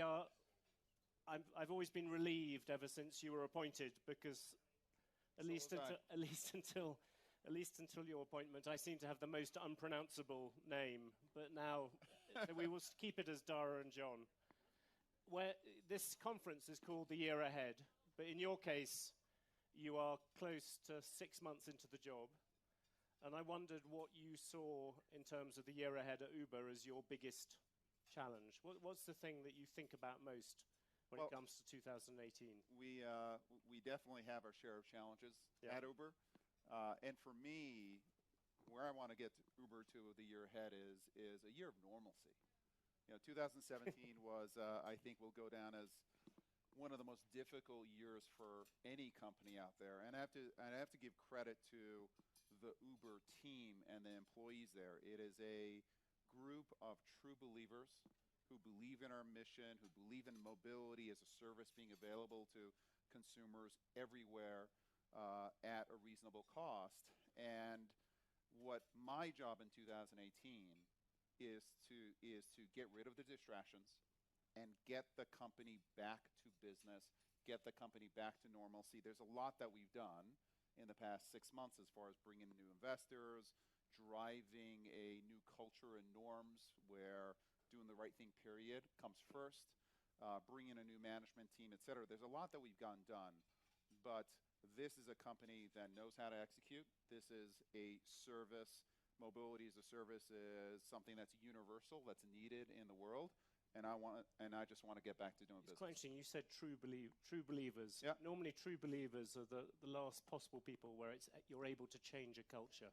Can you explain a bit about that? Well, I think that they understand that mobility as a service, bringing the cost of transportation down, making transportation services available to anyone and everyone on a local basis, and partnering with cities to be a solution to traffic, to pollution, etc. That is a mission that they all believe in. And I think that they, having seen what happened in 2017, to some extent the crisis, the enormous crisis that the company has gone through, is a benefit because everybody at the company knows now that we need to change, that we need to break with the past as far as the way the company was run. We need to go from growth at any cost to responsible growth and growth in partnership with other players out there. That's clear, but now I've got to kind of get the company down to the normalcy of execution, of building great technology, and I think we're going to get there. It's still some tough sledding early on, but I absolutely think we're going to get there. When you talk about execution, is profits one of the things you want to get? I think you lost $4 billion last year. Well, profits, peanuts by the standards of profits would help. Yes. So at some point we absolutely have to become profitable, and that's part of the plan. But do you have a kind of goal for that? Do you think you should be profitable by 2022 or by 2020? I think that we'll be profitable before 2022. This is the business itself. Do you want to come back a bit closer, 2020? Yeah, listen, it's not going to, I don't want to name a specific year, but this is a business that the core business, the ride-sharing business, can be profitable within 3 years. We will continue to make very aggressive investments in building out autonomy because we think that's a terrific opportunity for building out new technologies such as Uber Elevate, where near-term profitability is not a goal, but long-term growth is. So we will look to balance near-term profitability, but as a company, we will always be a company that makes big, bold bets and takes big risks. To what extent, though, do you think that drive to become profitable fights against a little bit of this culture change? If you want to make, you talked about making money, but not at all costs. Do those two things? Well, I don't think that profitability and culture are their issue. It's the company in the past was willing to make trade-offs as it related to how it did business, and I think was guilty of hubris, was guilty of thinking that they knew better than others, and I think that what we know now clearly is that breakneck growth can hide cultural issues, that there are no excuses for not doing the right thing, and that you do have to make trade-offs. And as a management team, we're specifically talking about those trade-offs that you have to make. We have to be a little more patient sometimes because working with governments, regulators, etc., sometimes takes longer, but in the end, you build a more lasting business. And so maybe what we went through was necessary, but we're here. We can control our actions from this moment onwards, and I think everyone at Uber from this moment onwards wants to build a great company, not only in terms of growth, but in terms of the kind of company anyone would want to work at. Can I ask you one thing which you have got a sort of hangover from last year, which is all the regulatory problems, and particularly all the cases against you? I think there are 6 criminal probes or whatever going on. The lawyers are lining up outside exactly. the door. Which one do you sort of think? Which one do you fear most? I suppose out of these different things. Listen, I think that all of them are serious issues, and my response is that we're going to be transparent and we're going to take responsibility for our actions in the past. I do think that there are certain circumstances where there was smoke but no fire, and I think as a company we have to defend ourselves and work within kind of the appropriate frameworks. And my goal is just to get beyond this stuff. Some of these things like pricing policies, surely they go right to the heart of what Uber is, or am I wrong about that? Yeah, I think they do, but I think that there's a way of being smart but transparent at the same time, and that's where we've got to take the company. Take me through governments. When you talk to governments privately, do they talk any differently than they do publicly? Governments? Yes, governments. I think that they are honestly a bit relieved with how we are engaging with them, because I think that the engagement is now real. I think they feel like we're out there, we're genuine because we've learned our lessons of the past, and I do think that we can take, for example, the data that we have in terms of traffic and in terms of movement of our drivers and riders, and we can use that data to partner up with cities in order to solve congestion issues, because congestion doesn't help anyone. It wastes enormous amounts of time for consumers. It hurts the environment. And I think that we are aligned with cities, for example, to partner with them in a fundamental way to solve these problems. And I do think that when these are conversations that a number of regulators and cities have wanted to have with us for many years, and I think we are really engaging with them at a depth that I think is going to create a real win-win going forward. Do you think you were too confrontational on this before? Yeah, I do. I think that the company was pushing growth. And listen, any innovator, to some extent, you know, the innovation is about questioning past kind of present practices. It's about breaking things, the Facebook breaking things. We just went a step and a half too far.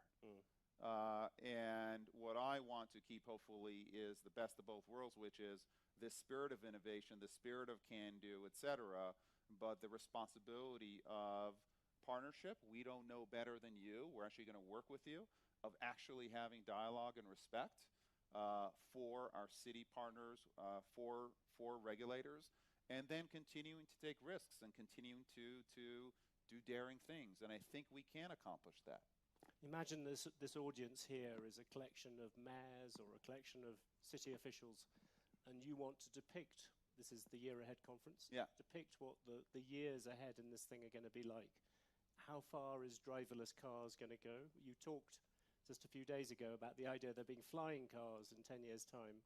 Can you just give a description of what you think transport is going to look like? Well, I think that we think there are three keys to transport and where the industry is going: autonomous, electric, and shared.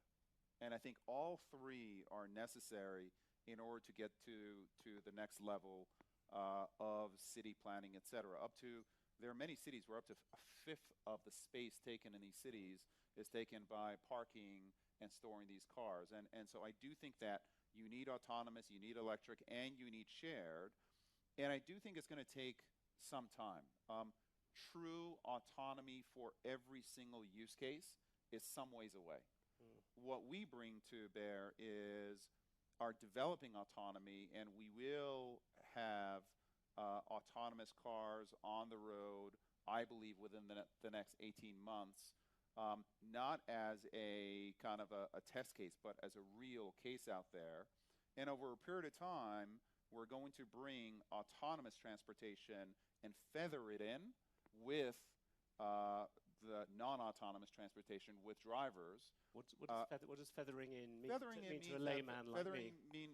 Crashing. Yeah, feathering in means if you're, for example, in Phoenix, and you make a request to go from A to B, which is what you do with Uber, there will be 95% of cases where we may not have everything mapped perfectly, or the weather may not be the right weather, or there may be an accident on the road, or you may not have 2 or 3 ways of getting from A to B, where you may say, you know what, that's not an autonomous use case. We're going to send a driver to pick that person up. For 5% of cases, everything is going to fall into place. And we will send an autonomous car. The user will be able to pick, do you want, there's an autonomous car, yes or no? And we'll be able to service that A for B. That 5% is going to go to 10 and 15 and 20 as our computers and our algorithms learn more and more about what it takes to drive in a city in a real life situation. And every minute of every day, that driver, that computer is going to get better and know Phoenix better and better and better. And in 5 years, we'll have the perfect driver in Phoenix. We will have to retrain that driver in every single city. We're going to have to build out 3D maps of these cities. And it will take time, but over a period of time, you essentially have a driver who becomes the perfect driver. It'll take 10 to 15 years, but that's the feathering in that I'm talking about.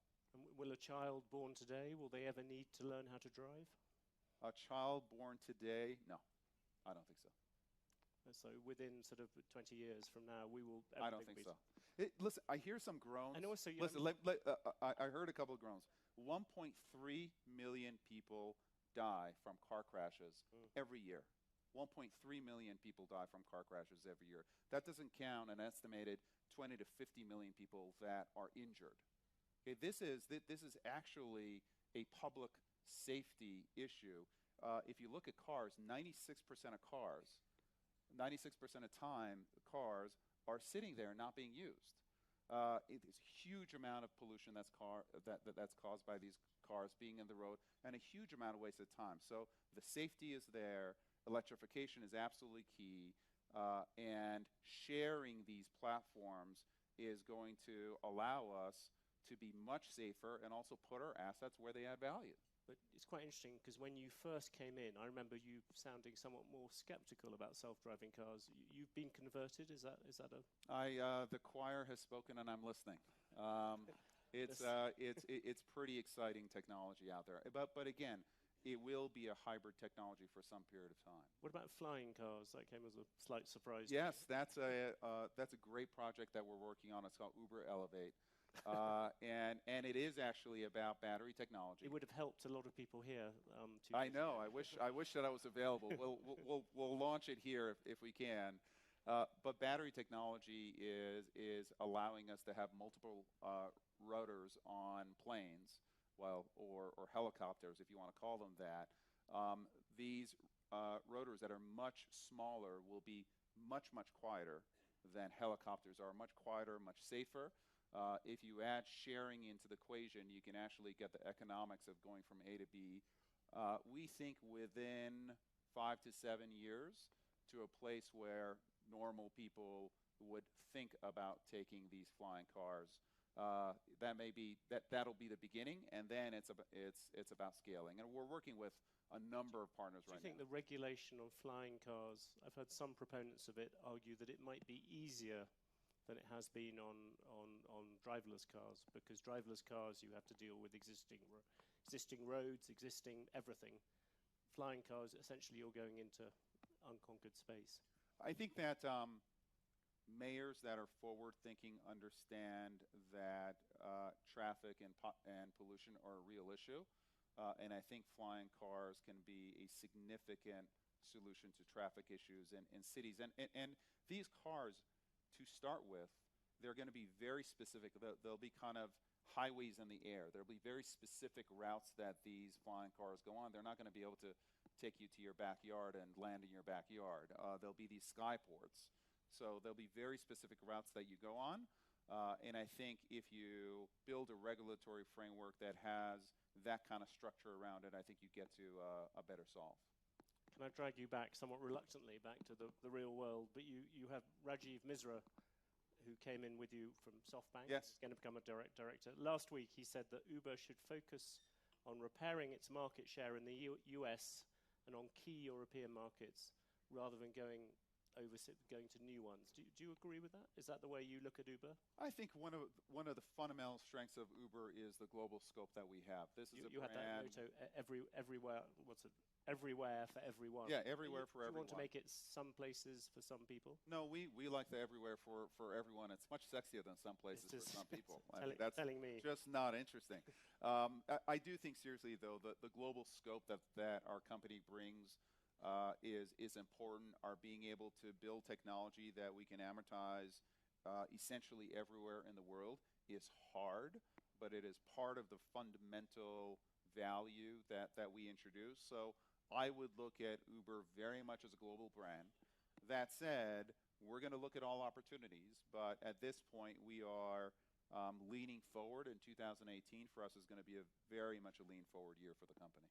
But without, I'm not trying to create new boardroom tension at Uber, but that would appear that SoftBank is keener on a more limited idea, whilst you're keener on everywhere for everyone. Well, listen, SoftBank is a very important shareholder. They're our largest shareholder, and many of our shareholders have opinions over what's the right thing to do. Ultimately, the governance of the company is going to be at the board, and we'll have those discussions at the board, and we'll set our long-term strategy, and then execute on it. One of the things which Uber played, perhaps not very fortunately, a role in was the whole sexual harassment questions and everything to do with that. I suppose one very obvious question, do you think that you have solved that part of the culture? But secondly, do you think that is, this time, this is a real revolution and it's going to stick? I think that what was happening at Uber was serious, and I think that while what Uber went through was difficult, I think the Susan Fowler blog was probably one of the best things that happened for Uber, and it certainly started a movement that's an incredibly important movement of the company. I'd be reticent to say that it's solved.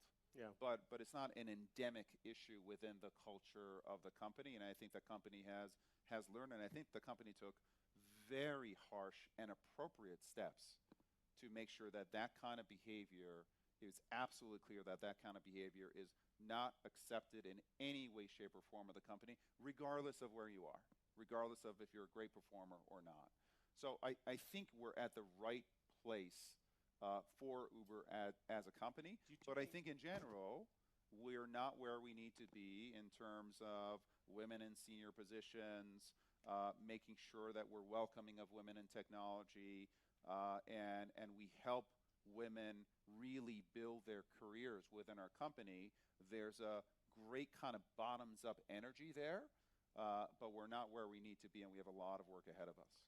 On the issue of, you talked about the top performers, is that looking back, and also I suppose looking forward for many of the people in this room, because there are a lot of people's businesses which have been affected by this. If you had to give lessons to other people who are now looking at this issue, perhaps more seriously than they have done before, is the really bad issue, and I suppose I'm thinking in some ways about the media industry in this, is that giving top performers more room for maneuver or whatever than people, or more discretion than people thought? Is that top performers need to be treated the same as everybody else? I think they absolutely need to be held accountable. One of the really valuable lessons that I got early in my life was actually through Jack Welch, and he said, you know, it's very tempting to allow top performers to misbehave in any way, but for me, he was talking about being aligned with the CEO. Sometimes you allow top performers, the tendency is, well, let them get away with some kind of behavior that is not the right behavior because they're so good.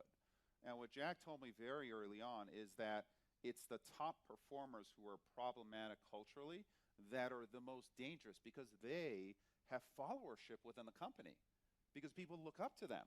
So he's like the dumb person who is bad culturally. He's not the problem, because everyone says, well, that's a dumb person, so who cares? It's the smart person who has followership. So it is incredibly important for the top performers to actually be held to account more radically than anyone else, because they're the ones who have followership at the company, and they have to set the example. So for me personally, that has absolutely guided how I've managed. Expedia was a company that had, you know, excellent cultural values, and one of the first things we did at Uber was to go out and reset our cultural values, and we call them norms, because to me, it's not just these values that you put on the wall and kind of people stare at and you know, it's all nice. It's about behavior. And we set out to change behavior at Uber, and I think that the company was thirsting for it, and we are starting on a path, and I believe it's going to be a positive path. An inevitable question, I hope you won't regard it as a cheap shot, but you talked about smart people who have followers throughout a company. I mean, Travis would seem to be the epitome of that sort of figure. Is that, Do you think of him as being in that category of people that Jack Welch was talking about? I think, listen, Travis was the CEO of the company, and he had incredible followership, and he was held to account, right? I mean, he's no longer the CEO of the company, and he's a board member. He's a big investor, and so he's absolutely going to play a part on the board.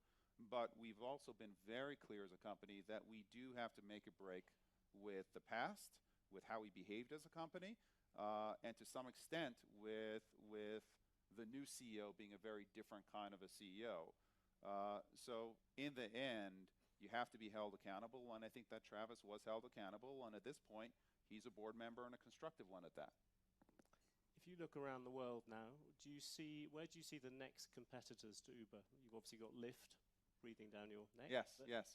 Where else do they come from? Well, I think that as you move into a world of autonomy, the position of the car manufacturers, the position of, for example, Google, who's developing Waymo and Waymo autonomous technology, you're going to get a lot of players interested in this space. And a lot of people think about Uber and ride sharing as a significant enterprise, and it is.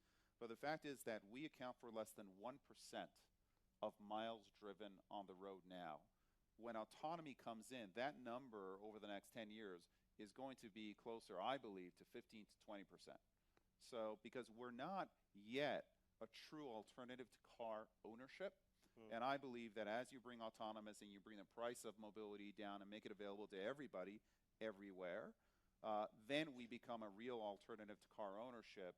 And that really opens up the market for us, but it also opens us up to many more competitors. And is Google at the forefront of those competitors at the moment? Google is one of many. I think that they've developed very strong autonomous technology, but what we think, which is exceptional, is having autonomous technology and the network under one roof, which allows us to use autonomous in a very practical way, nearer than you think.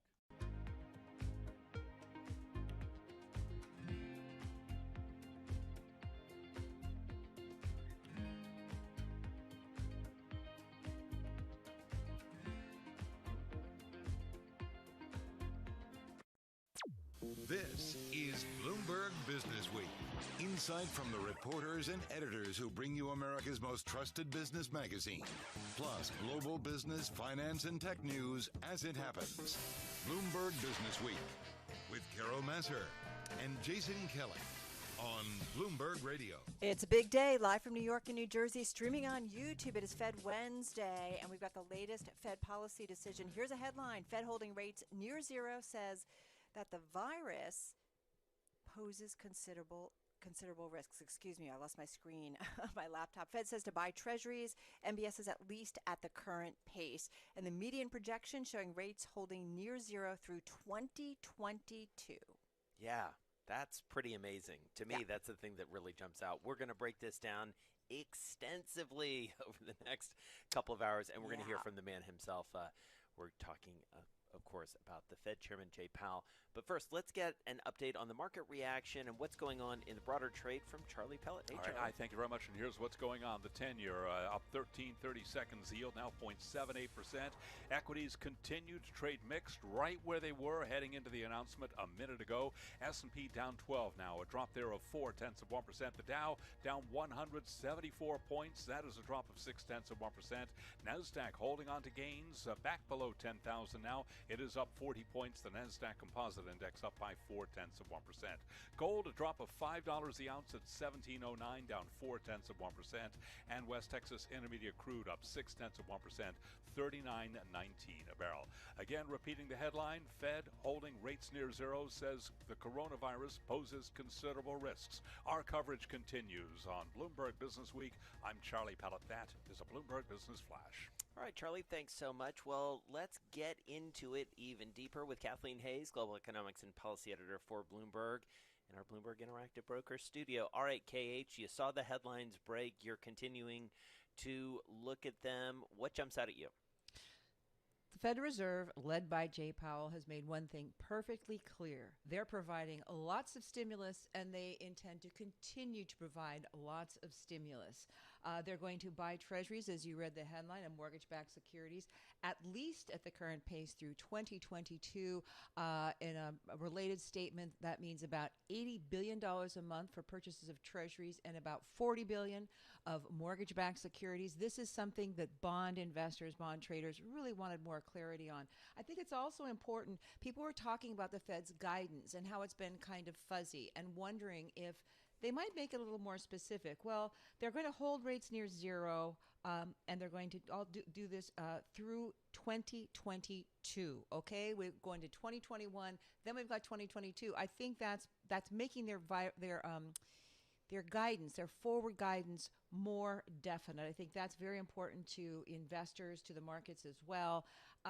And generally speaking, I think it's also interesting when you look at their projections. The summary of economic projections shows that the Fed expects GDP falling 6.5% this year and rising 5% next year. Unemployment down to 9.3% in the fourth quarter of 2020. That's about 4 percentage points from where we are now. And it would be a little bit below the worst unemployment rate in the Great Recession. 6.5% by next year. Okay, maybe not so bad. Inflation, and in their key measure, at 0.8% in 2020. That's a long way from the 2% target. But they're getting, I think, kind of optimistic, seeing it back up to 1.6% by 2021. So, you know, it'll be interesting to see what Jay Powell says about this at the press conference. For example, if the really strong employment report that we got on Friday showing that jobs are up 2.5 million, if that influences at all. But it's I think it seems like a realistic, maybe slightly tilted toward we're going to get through this and it's not going to take forever kind of bent. What's key about this report, right? It's our first quarterly forecast since December. We've got the dot plot of projections, Kathleen. So we really are getting an idea of how the board thinks, the policy setting board at the Fed thinks about where we are and, more importantly, what the outlook is at this point. Very important because, you know, I think we're going to hear from Jay Powell at the press conference. Surely someone's going to ask him, well, how do you think the reopenings are going? And what about if we get a resurgence in virus cases in the fall, as some people project we will? Is that something you've factored into the forecast, right? Are you expecting that? Because a lot of people do. And still seeing, you know, again, growth that's going to be back on track by next year, unemployment down considerably by next year. Again, considering how much we've gone through already, this strikes me as, if I had to classify it as one, I'd say more optimistic than pessimistic. Because?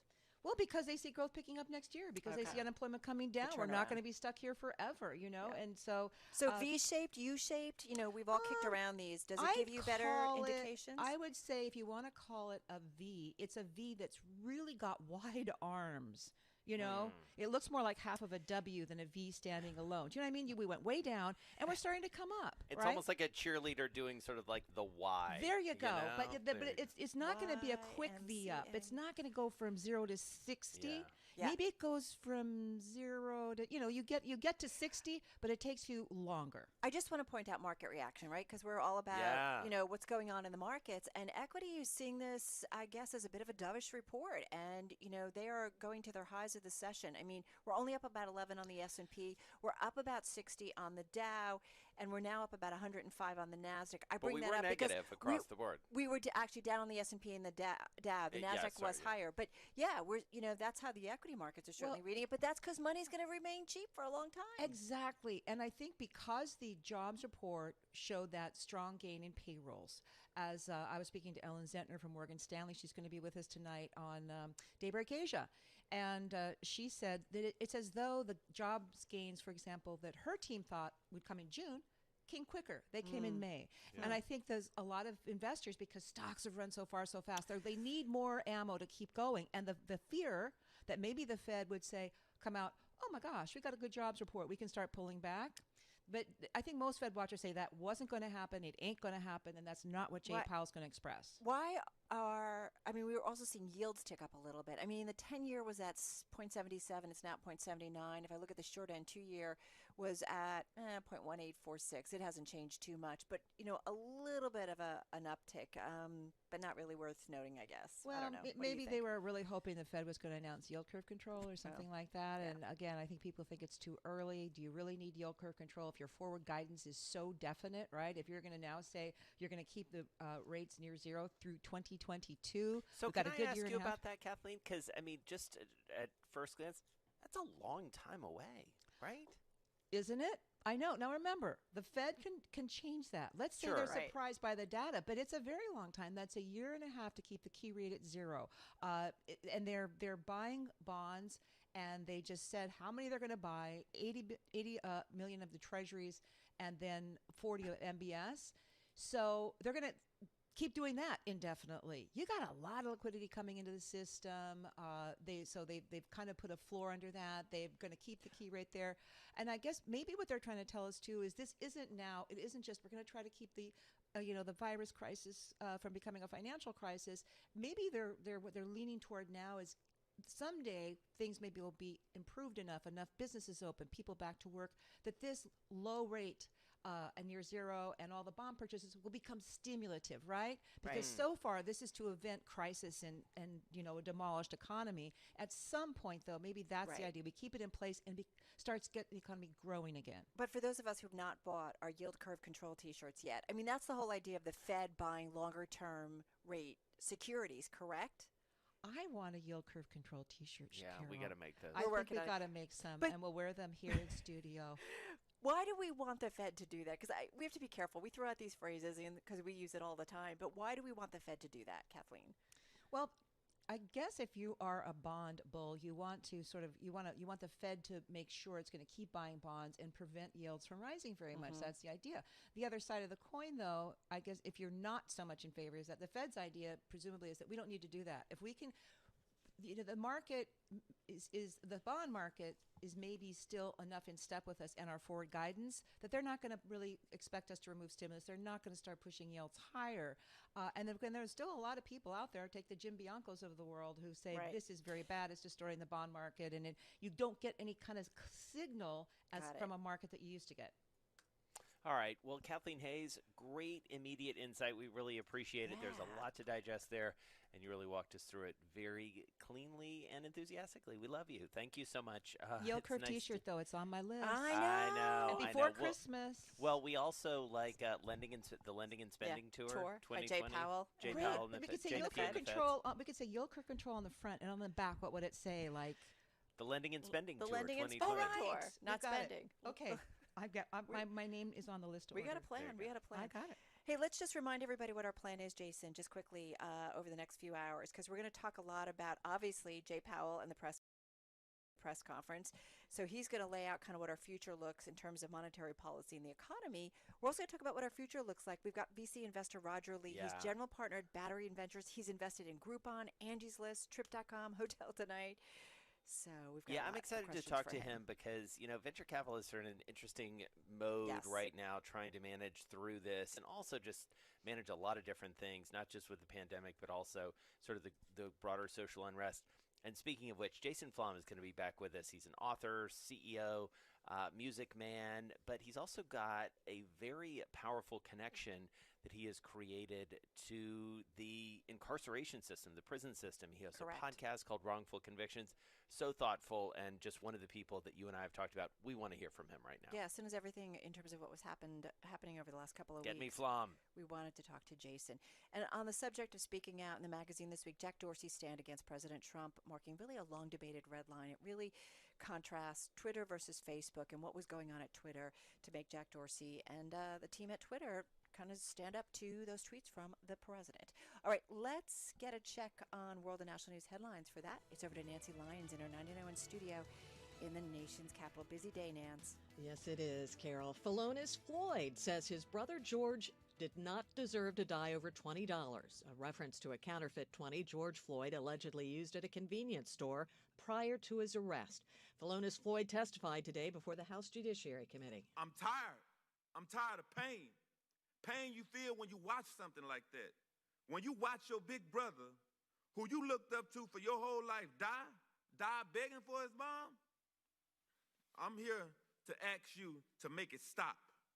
Stop the pain. Stop us from being tired. The House and Senate are both considering a broad slate of proposals about policing and racism. The World Health Organization says it's still unclear how readily the novel coronavirus is spread by people who do not develop symptoms. That after a top official sparked debate by saying such transmissions are very rare. Andy Pekosh is professor of molecular microbiology and immunology at the Johns Hopkins Bloomberg School of Public Health. He explains some of that confusion. People who are infected can spread the virus before they know they're infected.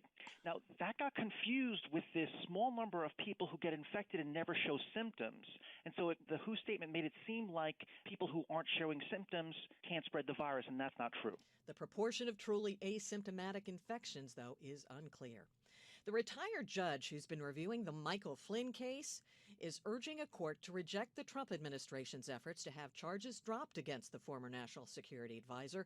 Former Judge John Gleeson says there's evidence of a gross abuse of prosecutorial power. Flynn did plead guilty to lying to the FBI about conversations he had with the Russian ambassador to the U.S. Global news, 24 hours a day on air and on Quick Take by Bloomberg, powered by more than 2,700 journalists and analysts in more than 120 countries. Now back to you, Carol and Jason. All right, Nancy, really appreciate that update. Let's give you an update on the financial markets now that we've heard from the Fed and again, certainly being read by the financial markets as a dovish report. We're going to get more analysis and also hear from Jay Powell, chairman of the Federal Reserve, in just about 17 minutes' time. As for the equity markets, Jason, up a lift. You've got the S&P now up about 8-9 points. Dow's up about 15. Little change, but they were down heading into the Fed announcement. Nasdaq was up, but it's about pretty much doubled its gains here. It's now up about 100 points. And if I look at the yield curve, the 10, the 5, and the 2, little changes. We did see a little bit of a blip on the yield. 10-year right now yielding 0.77. You've got that 5-year note at a yield of 0.35. Shorter end of the yield curve, watch that very closely following Fed decisions. That's got a yield, Jason, of 0.18. Yeah, so a lot more coming up, but there's also a lot going on in the world, as we know. And, you know, part of it is this reckoning that the country is going through, Carol. And it's interesting to see how this is playing through not just our daily lives and, you know, sort of kitchen table conversations, but conversations at companies. And also, candidly, a lot of people losing their jobs over this and things that they've said, things that they've tweeted. And the CEO of CrossFit, you know, this is a guy who is not unfamiliar to controversy. He is out there, to say the least. Greg Glassman we're talking about. And CrossFit, it's a different sort of company to begin with because they don't own the gyms. You know, they essentially license the sort of CrossFit name and the modality, as it were, of fitness to folks. But he put out a tweet, and it cost the company a huge deal with Reebok. You know, Reebok sponsored the CrossFit Games. They're going to end that contract this year, and it's a bit of a trend. Well, and apparently the CEO of CrossFit put out a tweet and called it Floyd 19, making reference to COVID-19, and there was a big backlash. And so, yeah, he's gone. I just want to say TV networks, you're seeing Gone with the Wind. HBO Max pulled that. Netflix and BBC pulled reruns of a comedy show called Little Britain over its repeated use of blackface. And 4 members of Bravo's reality show, The Vanderpump Rules, have been fired, according to CNN, because of some racism, I believe, on some posts that they've done in social media. So, you know, swift in terms of reaction that we're seeing right now. All right, we got to talk a little bit more about that Fed decision. Yeah, let's do it. Let's get into it, understand why the markets are doing what they're doing, and what it may set the table for the Fed going forward. We've talked a lot about the Fed in this crisis, and rightly so. Francis Donald with us, Global Chief Economist, Head of Macroeconomic Strategy for Manulife Investment Management, on the phone from Toronto, and Louis Alexander, Chief U.S. Economist for Nomura, on the phone from New York City. Francis, I want to start with you. Most important thing that jumps out as you read the statement and look ahead to Jay Powell's comments? most important change is that there is very little change here. They've only made 3 actually relevant changes to their statement, a lot of which is mark to market. The projections, no surprises, no yield curve control comments, no change in the forward guidance. This is a Federal Reserve that does not want to rock the boat, and I'm guessing Chair Powell is sitting watching markets feeling pretty pleased with himself. The problem is in the communications minefield that we're walking into in 15 minutes. Chair Powell has to get through a lot of time in which he needs to say absolutely nothing at all. This is going to be pretty challenging when he's going to get a whole slew of complicated questions. I got to say, we have a top live blog, and it's really wonderful. It's our whole team, our Fed team, our markets team, and they said the press conference will be interesting, and Powell might face some testy questions about the advance of risky assets in the last few weeks. And I'm going to guess a lot of testy questions about some other subject as well. Louis Alexander, come on in our conversation. How do you see the latest Fed decision? I guess I'd take it a little bit differently. I think there was one important change, and that is the Fed indicating that it's not going to continue to reduce the pace of its asset purchases. Really, since they increased their asset purchases dramatically in March as the COVID crisis broke, they've been slowing them really steadily since April. And they did indicate in the statement today that that process is at an end. And I think that that is important. It's certainly true that they didn't go all the way to yield curve control, but essentially I think it's a response to the way long-term interest rates have risen in recent days in response to a stronger economy. So I think there was at least one important change in what they did today. Look, I agree that it's largely what was expected. There wasn't anything else big, and there are the bigger issues like yield curve control are things that they're going to put off for a later day. The press conference obviously will be interesting. I think one of the places he's going to get questions is why haven't they made more progress on their 13.3 programs? Which is what? These are the broader programs they have to support corporate bond market, commercial paper, Main Street lending, those programs which were launched in late March. Part of the relief, have frankly not done very much. And so that's going to be, I think, one of the things they'll be asked about.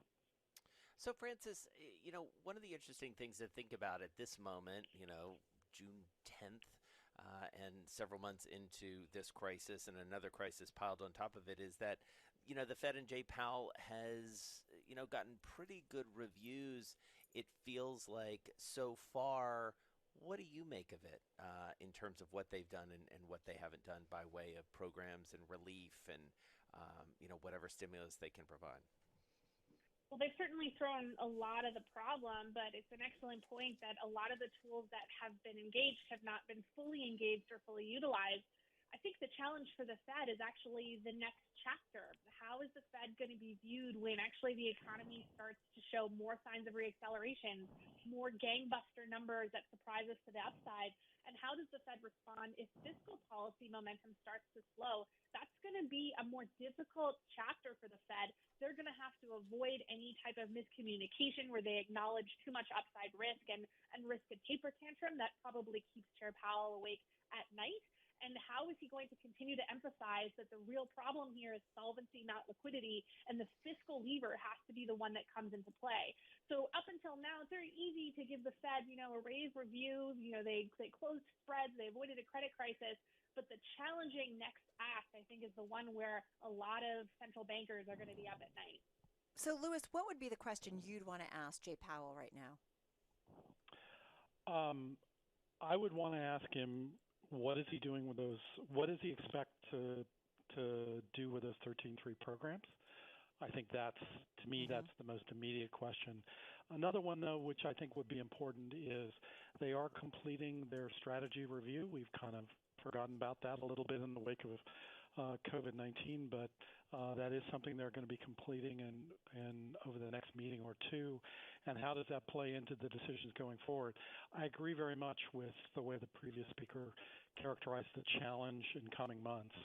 And to a certain extent, how that strategy review plays out, what does that imply about forward guidance? What does that imply about how they're going to apply their asset purchases, particularly as fiscal policy starts to contribute less in an environment where the economy is still a very long way from full employment. Those are going to be big challenges for the Fed. It'll be interesting to see what they're thinking about that at this point. And so, Francis, I mean, this whole question of unemployment, I feel like, has been so much on our mind. I mean, jobs, obviously, just given the eye-popping numbers that we've seen. And also, you're starting to see a little bit more of a movement to ask the Fed to be, if not more diligent, maybe a little bit more transparent about what they're doing with this unemployment gap, especially when it comes to white Americans versus black Americans, and doing a little bit more work, or at least showing that they're doing a little bit more work. How much do you think the Fed chair will hear about that in questions, and how much do you think he is thinking and talking about that with colleagues? I'll be shocked if he doesn't get some questions on the topic of inequality, COVID-19 shining a very bright light on this issue, along, of course, with civil unrest. This unemployment rate, if you look at their projections, actually remains fairly stubbornly high through 2021. They still have a 6.5% unemployment rate, which means they're aware people are going to be left behind. 2020 is still at 9.3% unemployment rate. Right. So there are going to be a lot of conversations that kind of come on the ends of what Janet Yellen talked about for years, which is that we have to let the economy run hot to soak up this excess labor and those who have been most disadvantaged on the sidelines. We know that it is our most vulnerable workers who are most at risk of prolonged unemployment.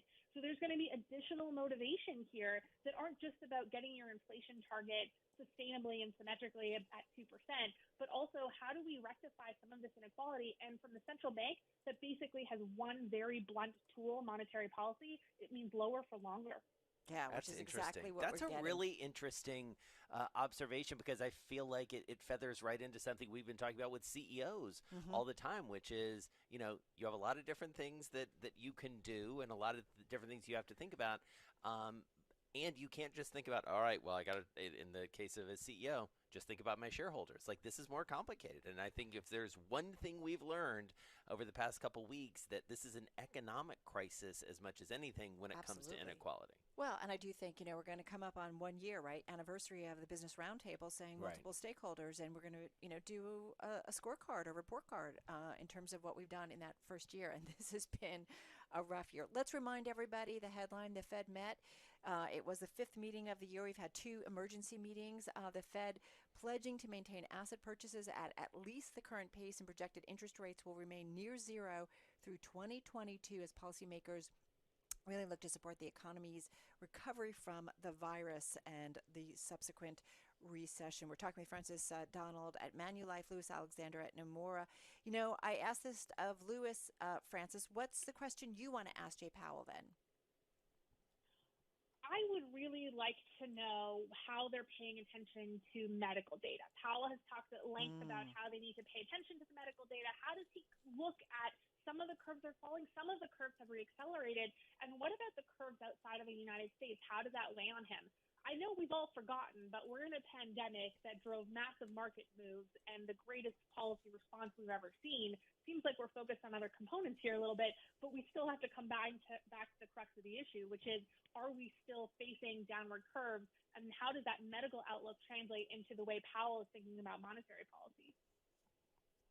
And so, Louis, I go back to one of my initial reactions, and certainly the initial reaction from our own Kathleen Hayes, which is this whole notion of like, hey guys, we got this under control in terms of, close to zero through 2022. I know they can change their mind in the interim, but that does seem like a long time from now.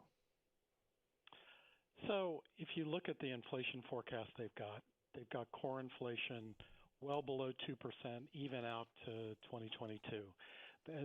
As Francis mentioned, they've got an unemployment rate that is well above levels that we would consider normal out through 2022. I think that interest rate at the effective lower bound through that period is perfectly consistent with their other macroeconomic objectives. So I think there's no inconsistency there. And I do think on this broader question of what can the Fed do about inequality, Francis was exactly right. They don't really have a tool that can address it directly. but I do think they can change the way they talk about what their employment objective is. Traditionally, they've talked about essentially getting the unemployment rate to some level that's consistent with NAIRU. You started to see this before COVID-19 of the Fed talking about it isn't clear that there's an unemployment rate that is too low for them. And they can just run this economy hot and push, in some sense, labor markets a long way without creating inflation risk. And in some ways, I think you're going to hear that kind of message coming out of their long-run review of strategy. Because I think that was the conclusion they were reaching before COVID-19. And given everything that's happened in the last several months, I think they'll just reinforce that message. But all of that is very much about keeping rates low for a very long time. Yeah, one last question, Francis, and it goes to something, we were talking about, and I think Jason talked about with you earlier, this whole idea that Jason Powell, in terms of how he's, Jay Powell, sorry. Thanks for the promotion. Just gave you a promotion. Jay Powell, he understands that people have looked to him as a leader during these moments of crisis right now, and he's really handled things well, and I think he's going to be very careful not to want to disrupt any of that. Absolutely. This is the point where he's supposed to hold steady and avoid rocking the boat, but it gets really hard when the data starts looking very good and you're going to have a new faction of conversation that comes through, just like we're seeing on the federal side, saying this is going to be really hard to get out of, and should you really be adding this amount of stimulus? I think the way around that is to slowly downplay the possibility of yield curve control, continue to push back against negative rates, and keep those bullets, like refining forward guidance, alive in the background so that people know there's more that he can do, but he doesn't feel he needs to do it now. This is going to be a very, very challenging press conference up ahead, and I'm curious to see how he does it. So far, so good, but we're really not out of the woods yet. Absolutely. All right. Well, thank you both so much.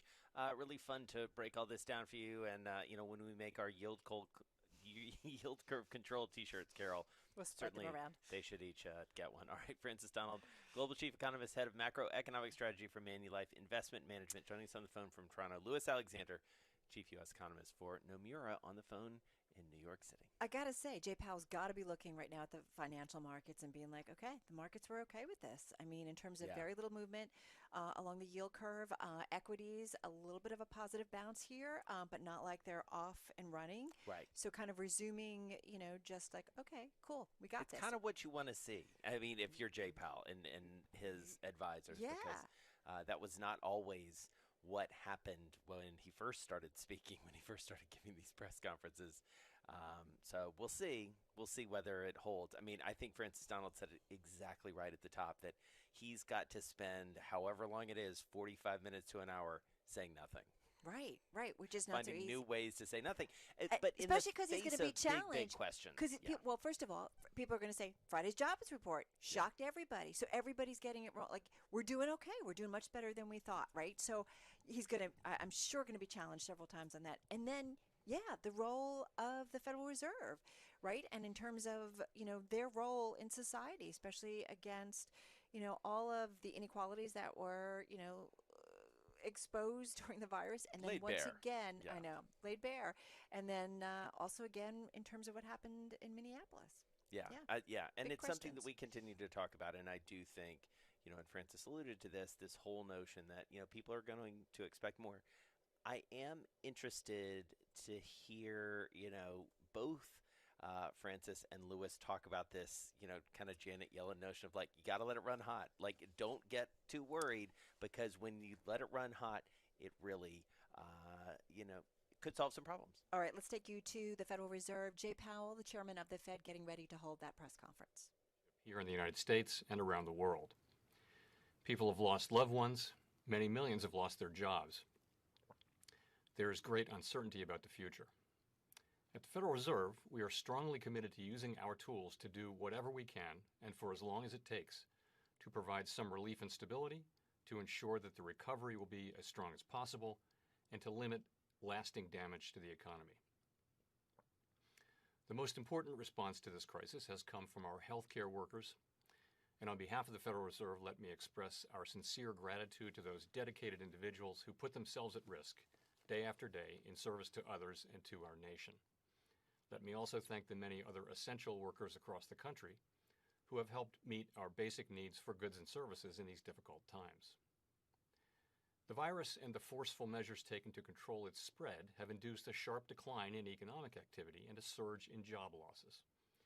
Indicators of spending and production plummeted in April, and the decline in real GDP in the current quarter is likely to be the most severe on record. Even after the unexpectedly positive May employment report, nearly 20 million jobs have been lost on net since February, and the unemployment rate has risen about 10 percentage points to 13.3%. As was highlighted by the Bureau of Labor Statistics, this figure likely understates the extent of unemployment, accounting for the unusually large number of workers who reported themselves as employed but absent from their jobs would raise the unemployment rate by about 3 percentage points. The downturn has not fallen equally on all Americans, and those least able to shoulder the burden have been the most affected. In particular, the rise in joblessness has been especially severe for lower-wage workers, for women, and for African Americans and Hispanics. In recent weeks, some indicators suggest a stabilization or even a modest rebound in some segments of the economy, such as retail merchandise and motor vehicle sales. Employment rose in many sectors of the economy in May, and the unemployment edged down as some workers returned to their jobs from temporary layoffs. With the easing of social distancing restrictions across the country, people are increasingly moving about, and many businesses are resuming operations to varying degrees. At the same time, many households have been receiving stimulus payments and unemployment benefits, which are supporting incomes and spending. Activity in many parts of the economy has yet to pick up, however, and overall output is far below earlier levels. Moreover, despite the improvements seen in the May jobs report, unemployment remains historically high. Weak demand, especially in sectors most affected by the pandemic, is holding down consumer prices. As a result, inflation has fallen well below our symmetric 2% objective. Indicators of longer-term inflation expectations have been fairly steady. The extent of the downturn and the pace of recovery remain extraordinarily uncertain and will depend in large part on our success in containing the virus. We all want to get back to normal, but a full recovery is unlikely to occur until people are confident that it is safe to re-engage in a broad range of activities. The severity of the downturn will also depend on the policy actions taken at all levels of government to provide relief and to support the recovery when the public health crisis passes. The Fed's response is guided by our mandate to promote maximum employment and stable prices for the American people, along with our responsibilities to promote the stability of the financial system. We are committed to using our full range of tools to support the economy in this challenging time. In March, we quickly lowered our policy interest rate to near zero, where we expect to keep it until we are confident that the economy has weathered recent events and is on track to achieve our maximum employment and price stability goals. We have also been taking broad and forceful actions to support the flow of credit in the economy. Without access to credit, families could be forced to cut back on necessities or even lose their homes. Businesses could be forced to downsize or close, resulting in further losses of jobs and incomes and worsening the downturn. Preserving the flow of credit is thus essential for mitigating the damage to the economy and setting the stage for the recovery. Since March, we've been purchasing sizable quantities of Treasury and agency mortgage-backed securities in order to support the smooth functioning of these markets, which are vital to the flow of credit in the economy. Our ongoing purchases have helped to restore orderly market conditions and have fostered more accommodative financial conditions. As market functioning has improved since the strains experienced in March, we have gradually reduced the pace of these purchases. To sustain smooth market functioning and thereby foster the effective transmission of monetary policy to broader financial conditions, we will increase our holdings of Treasury and agency mortgage-backed securities over coming months, at least at the current pace. We will closely monitor developments and are prepared to adjust our plans as appropriate to support our goals. The Federal Reserve is also undertaking programs to provide stability to the financial system and to more directly support the flow of credit in the economy, for households, for businesses of all sizes, and for state and local governments. These programs benefit the economy by providing financing where it is not otherwise available. In addition, by serving as a backstop to key credit markets, the programs can increase the willingness of private lenders to extend credit. Many of these programs rely on emergency lending powers that are available only in very unusual circumstances, such as those we find ourselves in today. We are deploying these lending powers to an unprecedented extent, enabled in large part by financial backing and support from Congress and from the Treasury. We will continue to use these powers forcefully, proactively, and aggressively until we're confident that we are solidly on the road to recovery. When the time comes, after the crisis has passed, we will put these emergency tools back in the toolbox. I would stress that these are lending powers, not spending powers. The Fed cannot grant money to particular beneficiaries. We can only create programs or facilities with broad-based eligibility to make loans to solvent entities with the expectation that the loans will be repaid. Many borrowers will benefit from these programs, as will the overall economy, but for many others, getting a loan that may be difficult to repay may not be the answer. In these cases, direct fiscal support may be needed.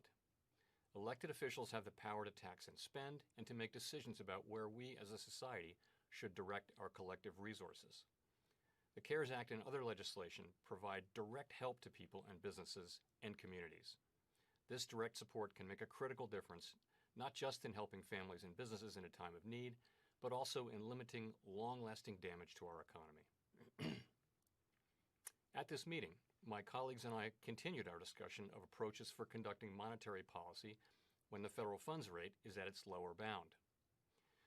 The measures we discussed included explicit forms of forward guidance and asset purchases. We used these tools in the aftermath of the global financial crisis, and they have become a standard part of our toolkit. We also reviewed the historical and foreign experience with targeting interest rates along the yield curve. Whether such an approach would usefully complement our main tools remains an open question. We will continue our discussions in upcoming meetings and will evaluate our monetary policy stance and communications as more information about the trajectory of the economy becomes available.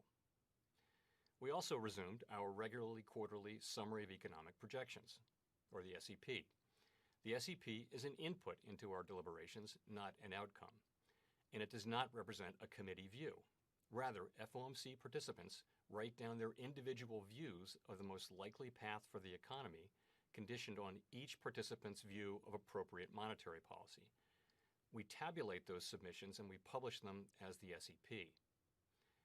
Given the unusually high level of uncertainty about the outlook, many participants noted that they see a number of reasonably likely paths for the economy, and that it's not possible to identify with confidence a single path as the most likely one.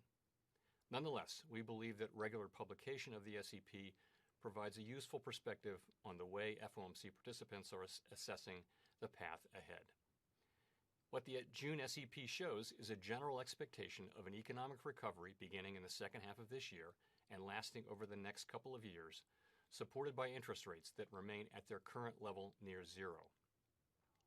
Of course, my colleagues and I will continue to base our policy decisions on the full range of plausible outcomes and not on a particular forecast.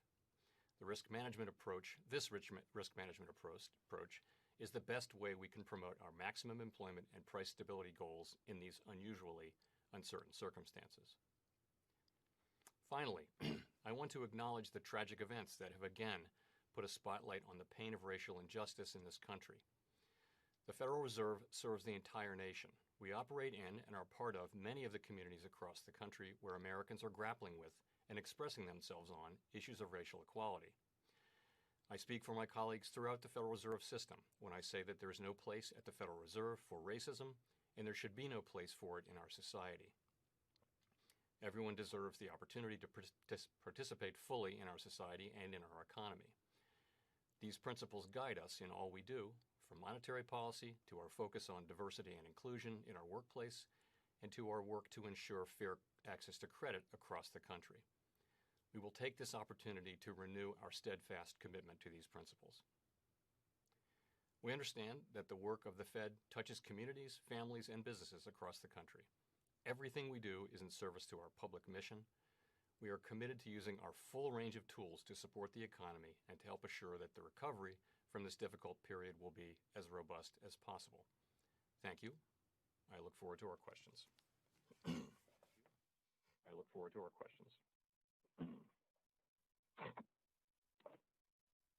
For the first question, Nick Cameros. Yes, hi. Thanks, Chair Powell. Nick Timros at the Wall Street Journal. I want to ask about the economic projections, and I realize these are more of an educated guess at this point, but they suggest the committee sees quite a large output gap over the next 2 years. And yet the committee did not take any steps today to reinforce your forward guidance. And so my questions are, first, what are you hoping to learn by waiting? Second, how might that change your response? And third, how close is the committee to reaching a decision on a more concrete forward guidance and whether yield caps might reinforce that guidance? So first I would say that we think that monetary policy today is currently well positioned to support the economy in this challenging time. If we didn't think that, of course, we would change our policy now. As you know, we lowered our policy rate very quickly than others, to the effective lower bound. And we've said that we'll keep it there until the economy has weathered the effects of the virus and is on track to achieve our goals.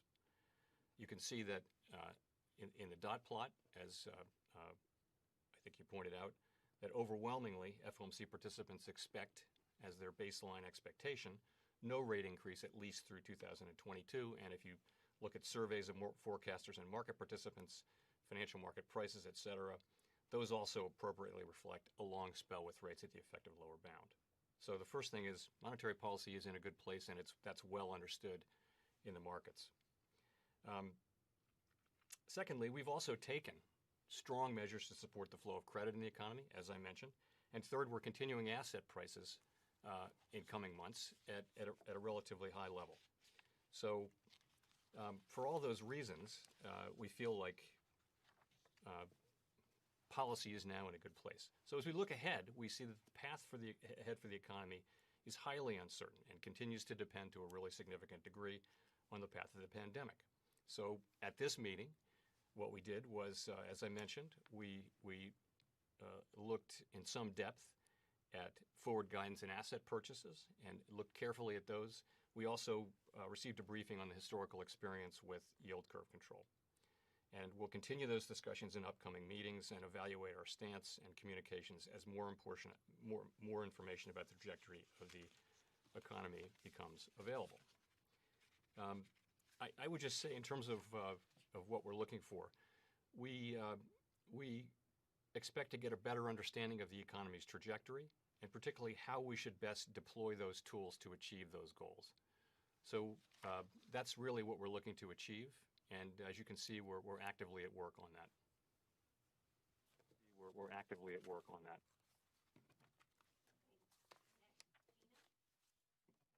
Okay, next, Gina. Hi, Chair Powell. Thank you so much for taking our question. I'm curious about your inflation forecasts, which are pretty low across the forecast horizon. I guess just given how low you see inflation being over the coming years, why is policy appropriate now, and why not just kind of throw everything you can, everything in the kitchen sink at it currently? And I guess if you could just talk a little bit about what urgency you see in returning it back to that 2% target. Current policy stance is appropriate. And remember, we're using our emergency 13.3 lending tools to an unprecedented extent. We have asset purchases, and we've now said that we won't go any lower than this, but that we're prepared to adjust as appropriate. And rates are at the effective lower bound. So we have all of our tools in use in a strong way. And so what we're waiting for is to learn more. I think actually, if you look at the May employment report, it's a pretty good, probably the biggest data surprise that anybody can remember. It's a pretty good illustration of just how uncertain these times are. The economy's reopening. We're going to learn a whole lot about the path of the economy in the next incoming months. So that's really what we're looking for. In terms of inflation, you'll know that we had a 128-month expansion, and we never did quite get inflation back to 2% on a symmetric, sustained basis. We got close for the last couple of years, but we never did quite get there. So I think we have to be humble about our ability to move inflation up, and particularly when unemployment is going to be above most estimates of the natural rate for certainly above the median in our SEP well through past the end of 2022. So I think we're in the right place now. We are looking carefully at as we learn more and better understand the path of the economy, we will be assessing what's the best way to deploy all of our tools to achieve our goals in the best possible way. And I'll just say again that we are the May employment report, of course, was a welcome surprise. Very pleased. We hope we get many more like it. But I think we have to be honest that it's a long road. It's depending on how you count it, well more than 20 million people displaced in the labor market. It's going to take some time, and we are going to be deploying our tools, all of our tools, to their full extent in pursuit of those goals, however long it takes.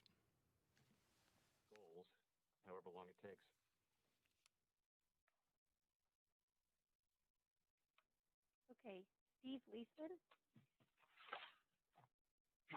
Thank you, Mr. Chairman. I think I understand how the Fed might react in the event things come out worse than expected. I think I don't understand how you might react if things come out better than expected. Kind of a variant on these other questions.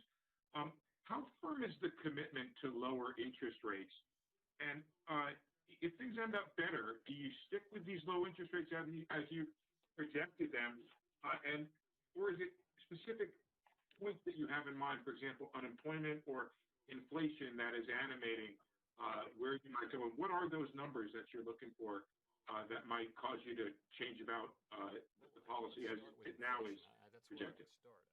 Well, I think we just had a period of unemployment, as you know, that was well below 4%, hanging around 3.5% that lasted 2 years. And during that period of time, we saw a lot of great things happening in the labor market, things that we'd love to get back to. We didn't see any problems with price inflation.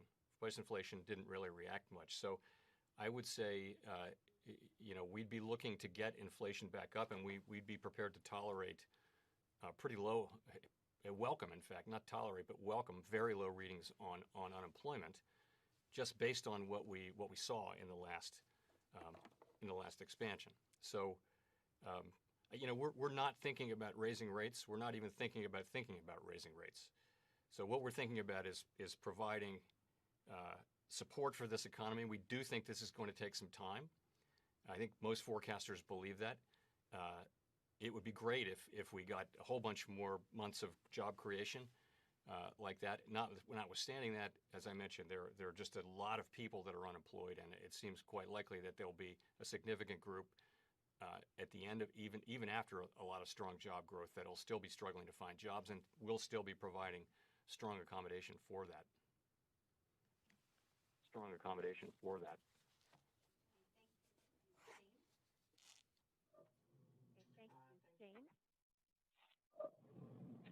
Thanks very much, Chair Powell.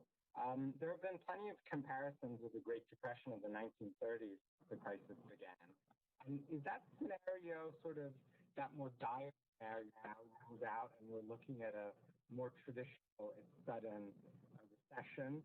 And are you at all concerned that the strong performance of the stock market in the last few weeks is disconnected from the economic reality? I think that the Great Depression is a good example or a likely outcome or a model for what's happening here at all. I really don't. And there are just so many fundamental differences. First, the government response has been so fast and so forceful. The origin was quite different. This was an economy that was in a healthy place.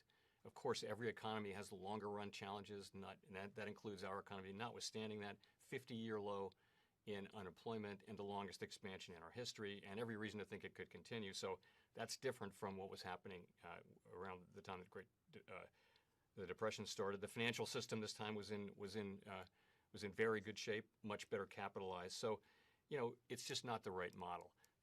I would say we're learning.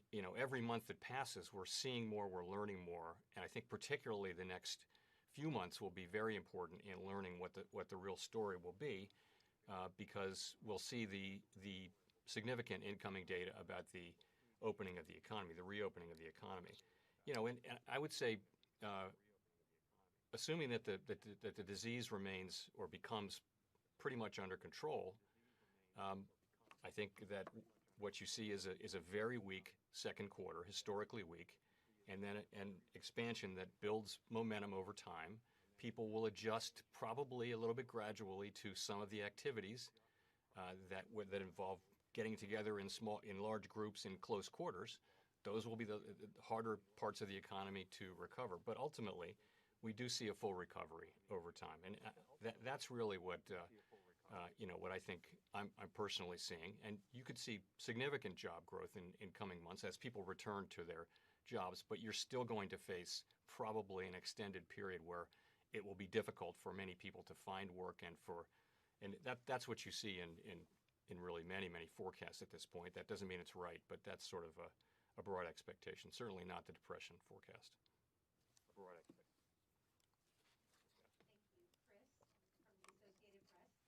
Thank you, Chris from the Associated Press. Hi, thanks for taking our questions. Well, in the projections you have, you didn't change, the Fed policymakers didn't change their the forecast for long-run unemployment. So that suggests that that all of you so far don't see necessarily prospects for long-term damage. But still, what kind of data are you looking at here to gauge, the potential for longer-term hits to the economy, even as we have something like the May jobs report? You could still have, at the same time people return from temporary layoffs, there could still be permanent job losses. So what kind of data are you looking at to gauge that potential impact, and what is it telling us so far? This is a really important risk, and I think it's not the risk for the next few months, but it's the risk over time of lasting damage to the productive capacity of the United States, typically in two forms. One, through extended periods of unemployment. People lose contact with the labor force. They get out of touch with the skills that they need, and they have a hard time getting back in. And it's very damaging to people's lives and their working lives. And it also just lowers, in a way, it can increase the unemployment rate, but it can also lower the labor force participation rate, which is almost worse in a way, to have people dropping out of the labor force where we need them in the labor force working. The other piece of it is just businesses. A shock like this that just comes in, it's like a natural disaster. You wouldn't want a lot of perfectly good businesses, particularly the smaller and medium-sized businesses that may not have a lot of resources to sustain them, to go out of business permanently in a situation like this, where really there was no reason for it. Of course, businesses are going to go in and out of, they're going to fail all the time, and that's a healthy thing in capitalism. That's something that has to happen. But this is different. This is a way, potentially. So those are the things we've been worried about. We didn't change. You're right, though. We didn't change our longer-run estimate of potential growth or of the unemployment rate. And that's, I would say, in my thinking, the reason I didn't change mine is that I think we can avoid that, or avoid much of that, most of that even. And we do that with measures that keep people in their homes, that support hiring, that support growth, that avoid unnecessary, avoidable business insolvencies. And that's all the things that we're trying to do. Basically, if you look at what's happened, as I mentioned, there's somewhere short of 25 million people have been displaced, even after the good May employment report. What we're trying to do is create an environment in which they have the best chance either to go back to their old job or to get a new job. That's kind of the most important part of this exercise. And maybe it's probably hopeful at this point to say that we won't have longer run damage to the economy and these numbers won't change. But I think it's way too early to be changing longer run. See, these are not meant to be short run numbers. They're longer run assessments. So I have not changed mine, and I'm hopeful that I won't have to change it. I'm hopeful that I won't have to change it.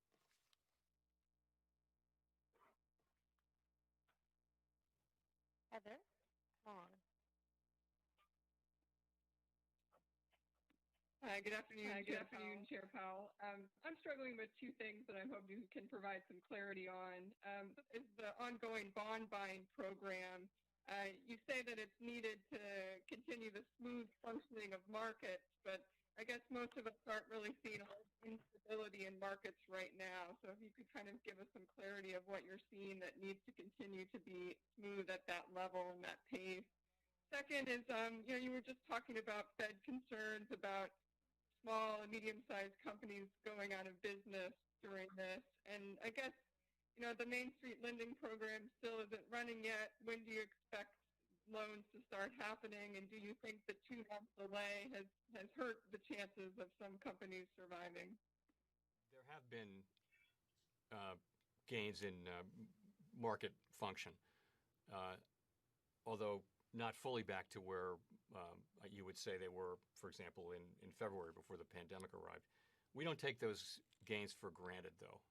This is a highly fluid situation, and we're not taking those for granted. In addition, as I pointed out in my statement, those purchases are clearly also supporting highly accommodative financial conditions, and that's a good thing. So that's why we're doing that. Turning quickly to Main Street. So I would say that what we've done on Main Street, I think to a greater degree, is we've listened to feedback. So we've been out repeatedly for feedback in trying to create a much more difficult product than really the other facilities. And I think this last set of changes we made have actually been very positive for the facility. I think it's going to be better able to achieve its goals. And so we've used the time well, I think. And now we are now in the final run-up to starting the facility. What we did, as you saw earlier, I guess it's early this week or late, whenever we did it, in the last few days, was we lowered the minimum loan size and we increased the maximum loan size. But I think even more importantly, we lengthened the maturity and we stretched out the repayment schedule significantly. So borrowers will get a 2-year delay until they have to make any principal payments, repayments, and a 1-year delay on interest. So we had been hearing from both borrowers and lenders that these would be very helpful. We made the changes. We're putting them through the facility. The next step will be to register lenders.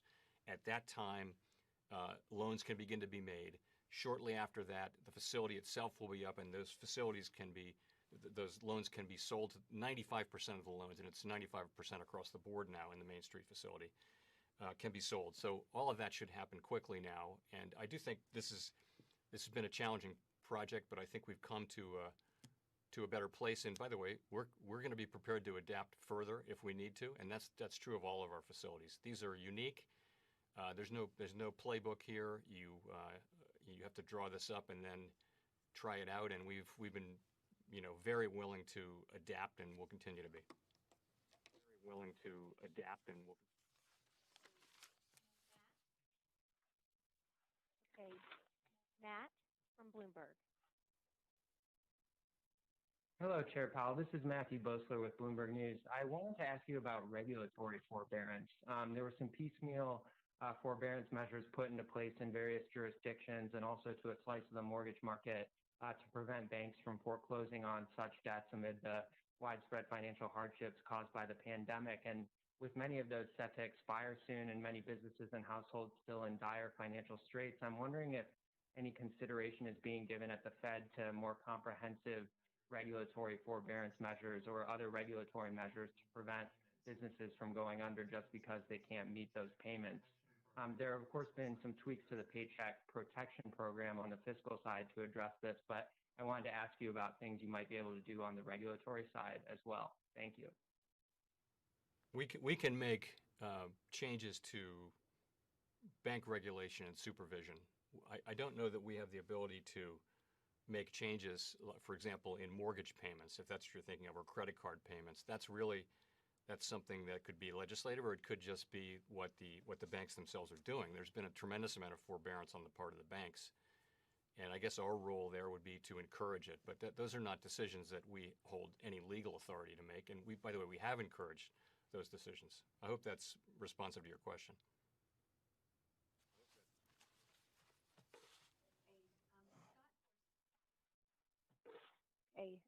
Scott Horsley, NPR. Thank you, Mr. Chairman. I know you're loath to weigh in too heavily on fiscal policy, but given your forecast for elevated unemployment rates, do you think it's important that Congress extend the $600 a week extra unemployment benefit?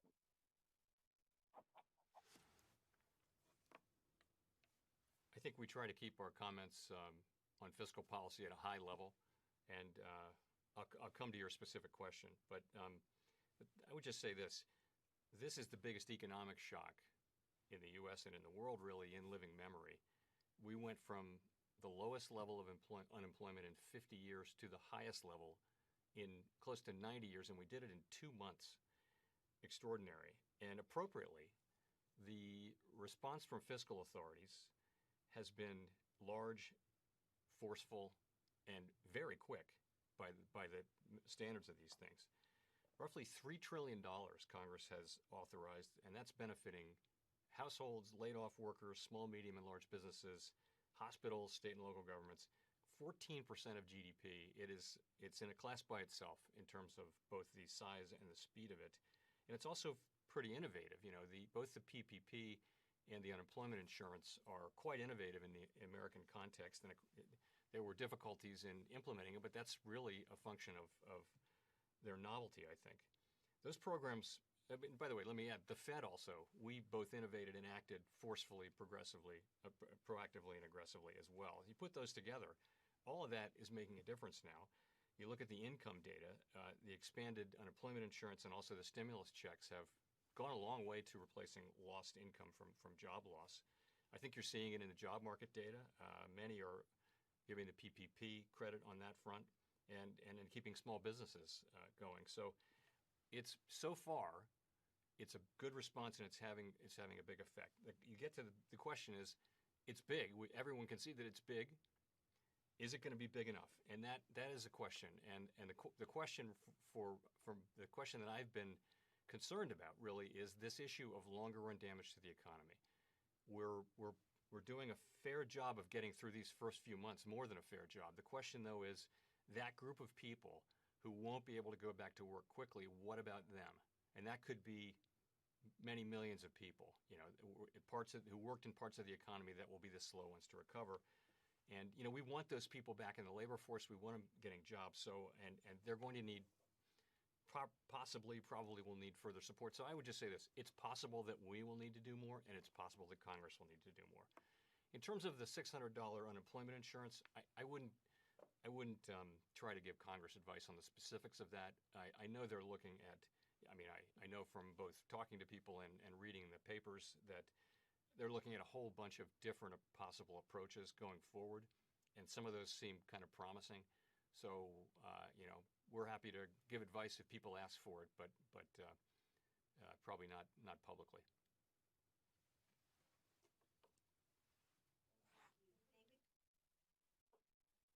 Thank you. David Gura.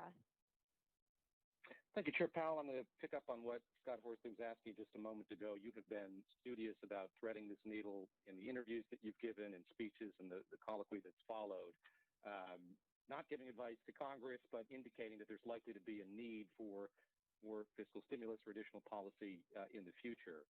So I'm going to try a hypothetical here, and you can rebuff it if you want. But if you were to find yourself in a senator's office suite, he held up that May unemployment report, which you've described as unexpectedly positive and a welcome surprise.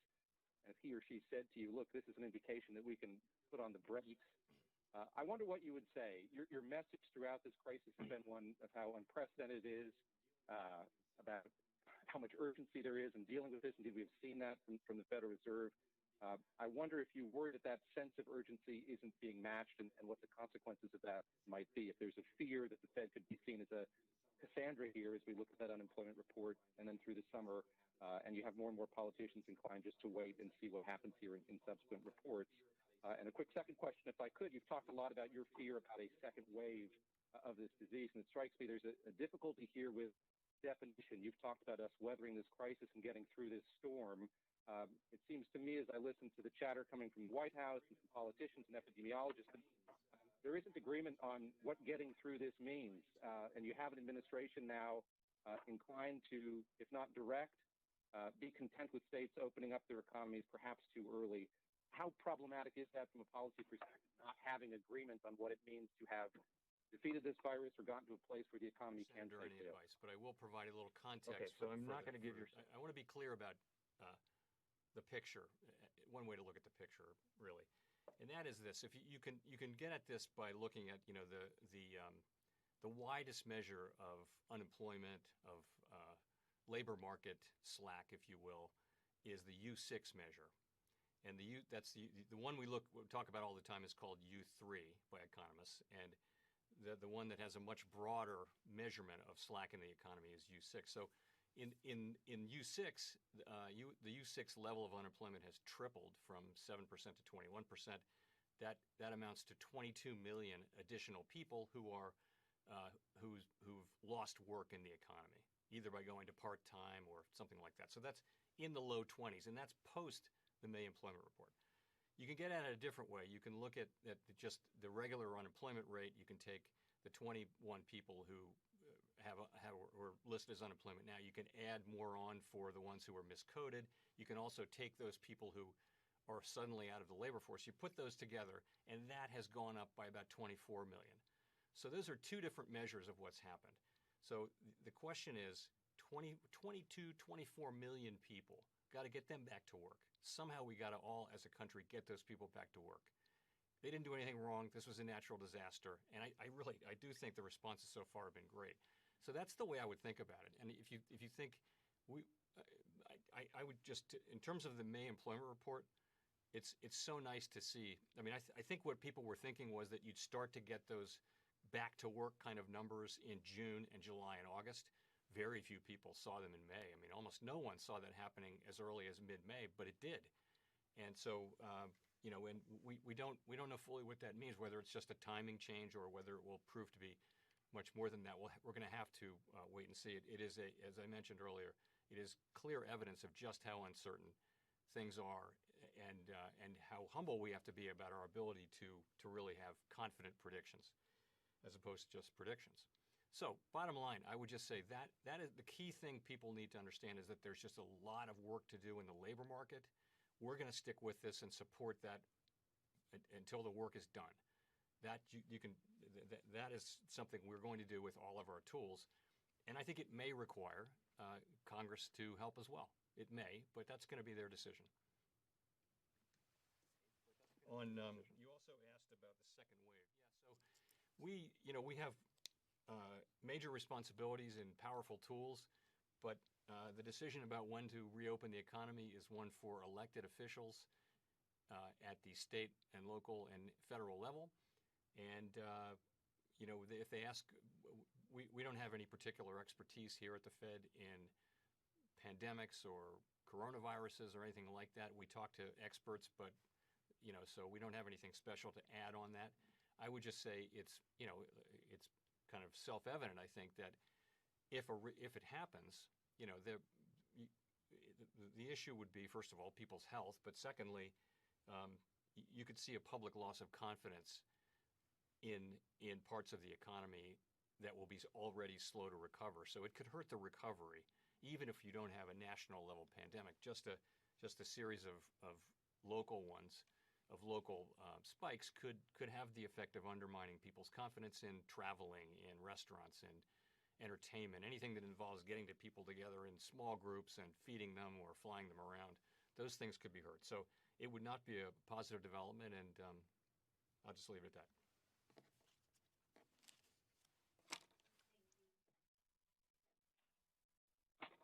Thank you. Edward Lawrence. Thank you, Chairman Powell, for the question. On the Main Street lending facility, in May we saw at least 55 companies file for bankruptcy. Do you think that it is too late? First of all. Second of all, the future of these facilities, is this a one-year impact to the economy through these facilities, or is this a multiple year? If so, how many years?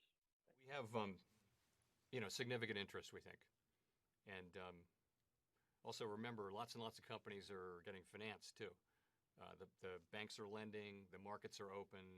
You have a much better lending climate than we had in February and March. We don't think it's too late, though.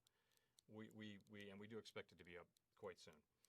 In terms of the timing of these things, so we'll leave them open for new loans as long as they need to. That'll be a decision we make, of course, with our colleagues at the Treasury Department.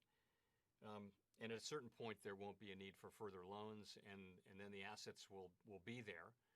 And so if that's, I don't know if that's part of your question too, but I would just say that at that point, the useful role of the Federal Reserve is probably close to an end at that point. We don't have any expertise in managing pools of credit assets, loans, if you will, or bonds.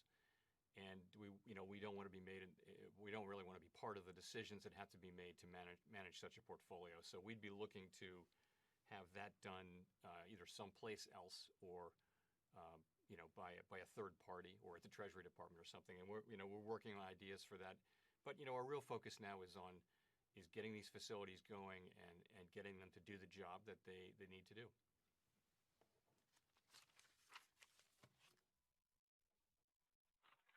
Thank you. Donnell with Reuters. Thank you, Chair. So I have two quick questions. One is if we have hit bottom for the economy, and the second question is regarding the way that the pandemic has exacerbated racial inequality. I wanted to ask, to what extent do you think you can factor in those disparities when you're thinking about maximum employment? I would say that many forecasters had been expecting a bottom for the economy around the middle of the year with a huge range of uncertainty. I think the labor market, the evidence of one jobs report is that the labor market may have hit bottom in May. We don't know that. We're going to see. And many forecasters widely expect a recovery over the second half of the year. So it is possible, but the thing is, we're not going to overreact to a single data point. We're going to be very careful about reaching any conclusions about good data or bad data. So I think we're going to be here with our tools supporting this economy for as long as it's needed. So, but I think there's a possibility that the bottom has come in the labor market, but we don't know that yet. We'll know more as we go forward. So in terms of the effect of the pandemic on inequality, what you see, the pandemic, of course, hits everybody, but in an economic sense, it hits those industries that involve groups of people in tight groups, either in places where it's the travel, leisure, restaurant, bars, those kinds of service economy jobs. And so a lot of the lost jobs were from people who work in the service economy dealing with the public, for example, and relatively, compared to other jobs, relatively low wages. So if you just look at what that is, unemployment has gone up more for Hispanics, more for African Americans, and women have borne an extraordinary, a notable share of the burden beyond their percentage in the workforce. So that's really really unfortunate, because if you just go back 2 months, where we had effectively the first tight labor market in a quarter century, and for the last couple of years before the pandemic hit, you were seeing wages go up the most for people at the lower end of the wage spectrum, and that was great. And we were meeting with people from low and moderate income communities all over the country and hearing, don't change this, do whatever you can, keep this going, this is the best labor market we've seen. And we had every expectation, every reason to expect that this would continue, and then this comes. So it's heartbreaking, and we want to get it back. So we really want to get it back. And so I think we learned a number of things over the course of the last few years. One of them is that you can have 3.5% unemployment for a couple of years, and really you see modest moves in wages and relatively almost invisible moves in inflation. So that was not anybody's understanding of the structure of the economy, I think, or most people's anyway. So we can use our tools to support the labor market and support the economy. We can use them until we do fully recover, and that's what we're planning to do. We don't target different groups, but we are cognizant of the fact, though, that late in the last cycle, late in the last expansion, the benefits really do go more to people at the lower end of the wage spectrum for the first time in many years when labor markets are tight, when unemployment is low. And so we would really like to get back to that place.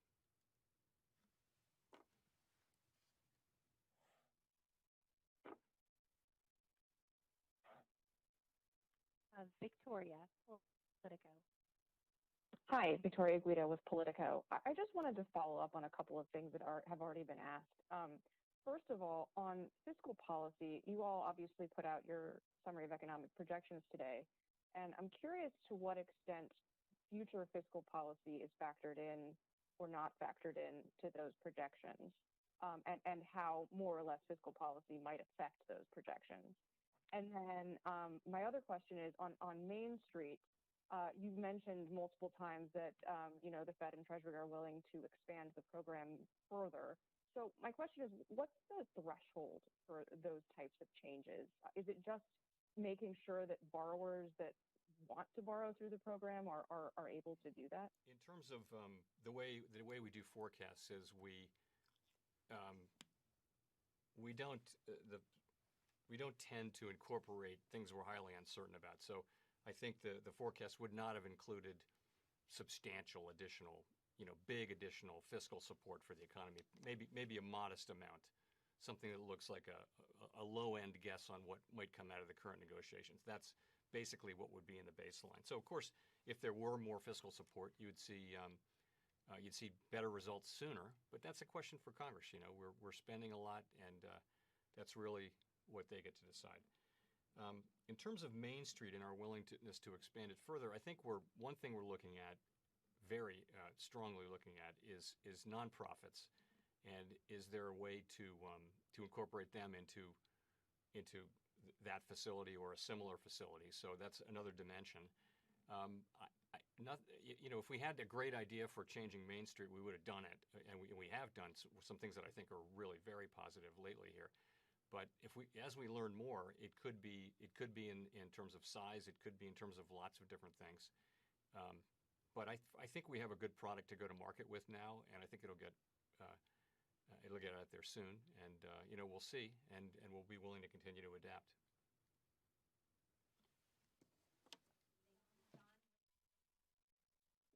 Thank you, Don Lee.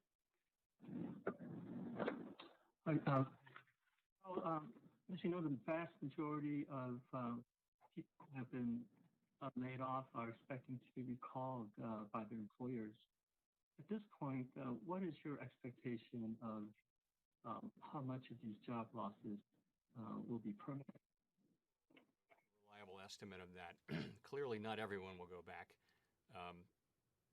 but I would say many will go back. But what's going to be the remainder when when we reach sort of what is the new normal? It's so uncertain, but it could be a good number of millions of people, I think, in many estimates. But I'd say you're so early in the process. For example, people are going back and looking at other significant changes in the economy, and they've seen how many people go back when, for example, there's a technological change and things like that. You may have seen some of this research, and you come up with an estimate. It's just going to be very hard to say. But my assumption is that there will be a significant chunk well into the millions. I don't want to give you a number because it's going to be a guess, but well into the millions of people who don't get to go back to their old job, and in fact, there may not be a job in that industry for them for some time. There will eventually be, but it could be some years before we get back to those people finding jobs. I mean, when people lose a job, if they can find a job in their own industry, that's usually the fastest way, is they know other people in that industry, different kinds of jobs. That's usually the fastest. If you have to go to a different industry and start over again, it's much harder, and that's where you start to lose people who are just fall out of the labor force, and it's very tough on their lives. We all know people to whom that happened in the global financial crisis, and hence our desire to do what we can to support this and support this recovery with the tools that we have.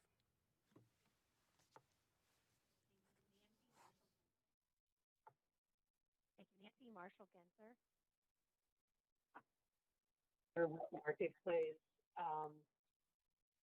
Chair Powell, I'm wondering, I want to go back to the issue of inequality, and I'm wondering what more could the Fed do to reduce economic inequality in this country? I mean, I know that you said you don't target certain groups, but is there a way you could use, for example, the Black unemployment rate as some kind of a benchmark to something you want to meet or something that you track of?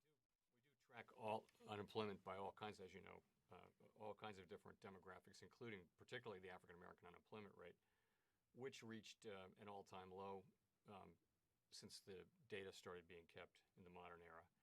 Of course, it's still close to twice the white unemployment. It is twice the unemployment rate, or it was back then. It's certainly much higher now. You know, the best thing we can do with our monetary policy tools is to look at you know, the evidence of what we saw with our own eyes so recently, which is that the economy can have very low unemployment, very low unemployment. It could have been lower than we were. It could be lower than 3.5% without seeing financial imbalances, without seeing inflation getting out of control. We frankly didn't even get inflation back up to target, without seeing wages getting out of touch with where they should be.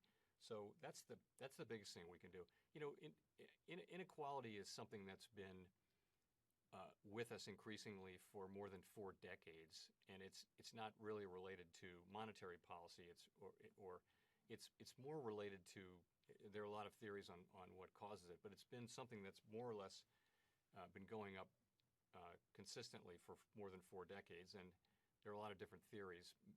One of which is that globalization and technology call for rising levels of skills and aptitudes in education, and that U.S. educational attainment kind of flattened out, certainly relative to our peers, flattened out over that period. And so that means if you're on the right side of those trends, then those things are good for you. If you're not, then your wages are going to stagnate. And wages for the bottom, 10% really haven't gone up in real terms in a very long time, and over a long period of time. Whereas wages for the people at the top, compensation, any way you cut it, before taxes, after transfers, all of those, any way you cut it, compensation has gone up a whole lot for people at the top, and it really hasn't gone up for people at the bottom. If you look more in the middle, then it has gone up for most other groups, but at the bottom, not so much in real terms, in inflation-adjusted terms. So, we call it out as an important factor in the economy, and we will use our tools to support maximum employment and take that definition to heart. But obviously, that's something that's going to require an all of society, all of government response.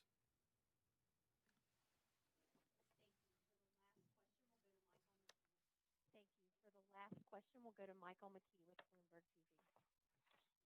Mr. Chairman, Michael McKee, Bloomberg Television and Radio.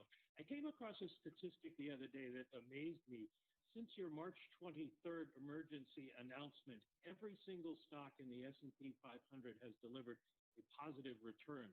And I'm wondering, given the levels of the market right now, whether you or your colleagues feel there is a possible bubble blowing that could pop and set back the recovery significantly, or that we might see capital misallocation that will leave us worse off when this is over.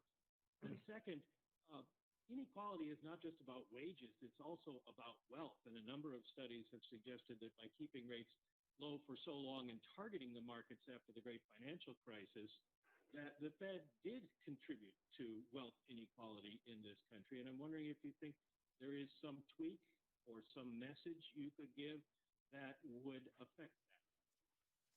What we've targeted is broader financial conditions. If you go back to the end of February and early March, you had basically the world markets realized at just about the same time, I remember that Monday, that there was going to be a global pandemic, and that this possibility that it would be contained in one province in China for all practical purposes was not going to happen. It was Iran, Italy, Korea, and then it became clear in markets from that point forward. Investors everywhere in the world, for a period of weeks, wanted to sell everything that wasn't cash or a short-term treasury instrument. They didn't want it to have anything, any risk at all. And so what happened is markets stopped working. They stopped working, and companies couldn't borrow. They couldn't roll over their debt. People couldn't borrow. So that's the kind of situation that can be financial turbulence and malfunction. A financial system that's not working can greatly amplify the negative effects of what was clearly going to be a major economic shock. So what our tools were put to work to do was to restore the markets to function. And I think, some of that has really happened, as I mentioned in my opening remarks, and that's a good thing. So we're not looking to achieve a particular level of any asset price. What we want is investors to be pricing in risk like markets are supposed to do. Borrowers are borrowing, lenders are lending. We want the markets to be working. And we're not looking to a particular level. I think our principal focus, though, is on the state of the economy and on the labor market and on inflation. Now, inflation, of course, is low, and we think it's very likely to remain low for some time below our target. So really, it's about getting the labor market back and getting it in shape. That's been our major focus. And I would say, if we were to hold back, because we would never do this, but the idea that just the concept that we would hold back because we think asset prices are too high, others may not think so, but we just decided that that's the case, what would happen to those people? What would happen to the people that we're actually legally supposed to be serving? We're supposed to be pursuing maximum employment and stable prices, and that's what we're pursuing.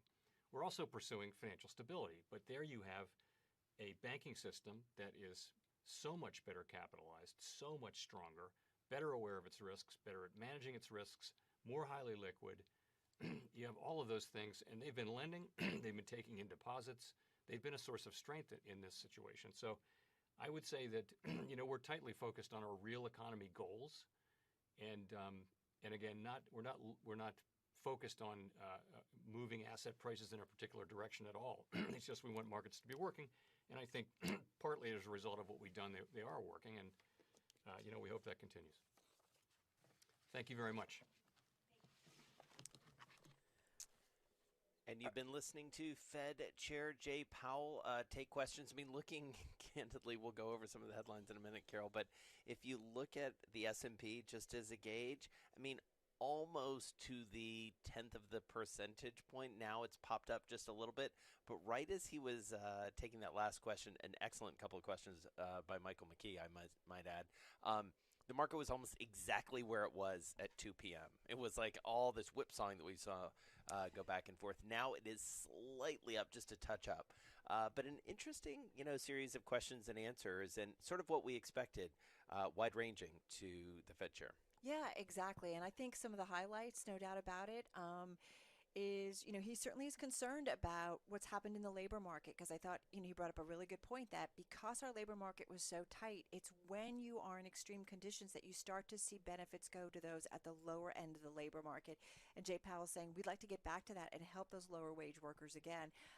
But I'm just looking at some of my headlines. We're not even thinking about raising rates. I've got to say, I don't have the exact quote, but man, that was just all around Twitter. I mean, bottom line, if you want to know what the Fed is thinking, they're not thinking about raising rates. Yeah. And I just thought it was just fascinating how many times people tweeted, we're not thinking about raising rates. We're not even thinking about raising rates. Yeah. I mean, if you had any questions about it, that, he made it very clear. And I thought about the discussion we had going into it, with Francis Donald and Louis Alexander, this whole idea of, his goal was to hold steady, because he knew people were going to come at him with that strong jobs report or better than forecast jobs report. But I thought that was a very, very clear, message in terms of what the Fed was saying, and that they're not going to put their tools away until this is over. Yeah, and it may be a long time before that is actually the case. All right, let's get a check on headlines and the market from Charlie Pell. All right, I thank you very much. Here's what's going on. We've got 29 minutes to go ahead of the closing bell. Let's get right to the numbers, give you the why in a moment. S&P up 5 right now. A lot of volatility ever since the Fed chair started talking. We've got the S&P up 0.2%, higher by 6 now. Important, though, back in the green at 32.13. Nasdaq keeps on going. Look at that, another record up 1.3%. Right now, up 128 points at 10,081, the year-to-date column. Don't mean to keep dwelling on it, but it is important. So far this year, Nasdaq is now up 12.4%. To put that in context, S&P down 0.5. We've got the Dow up down 81 points right now. The Dow lower by 83 points, down 0.3% at 27,188. S&P 500 did swing between gains and losses as Fed Chair Jay Powell suggested the pandemic could inflict permanent damage on the U.S. economy, even as the Fed signaled it would keep rates near zero, possibly for years to come. Here's what Powell had to say live here on Bloomberg Radio. At the Federal Reserve, we are strongly committed to using our tools to do whatever we can, and for as long as it takes, to provide some relief and stability, to ensure that the recovery will be as strong as possible, and to limit lasting damage to the economy. In other business news, the retailer Guess plans to close about 100 stores worldwide, roughly 9% of its network, joining retailers across the world that are rethinking the size of their store footprint. Shares of Guess, they are down now by 18.3%. Simon Property Group terminating its $3.6 billion bid to buy Taubman Centers, arguing its rival mall owner has breached the merger agreement by not taking steps to mitigate the fallout from the coronavirus pandemic. Shares of Simon Property Group, right now they are lower by almost 4%. As for Taubman, it is plunging by 20%. 10-year yield 0.74%.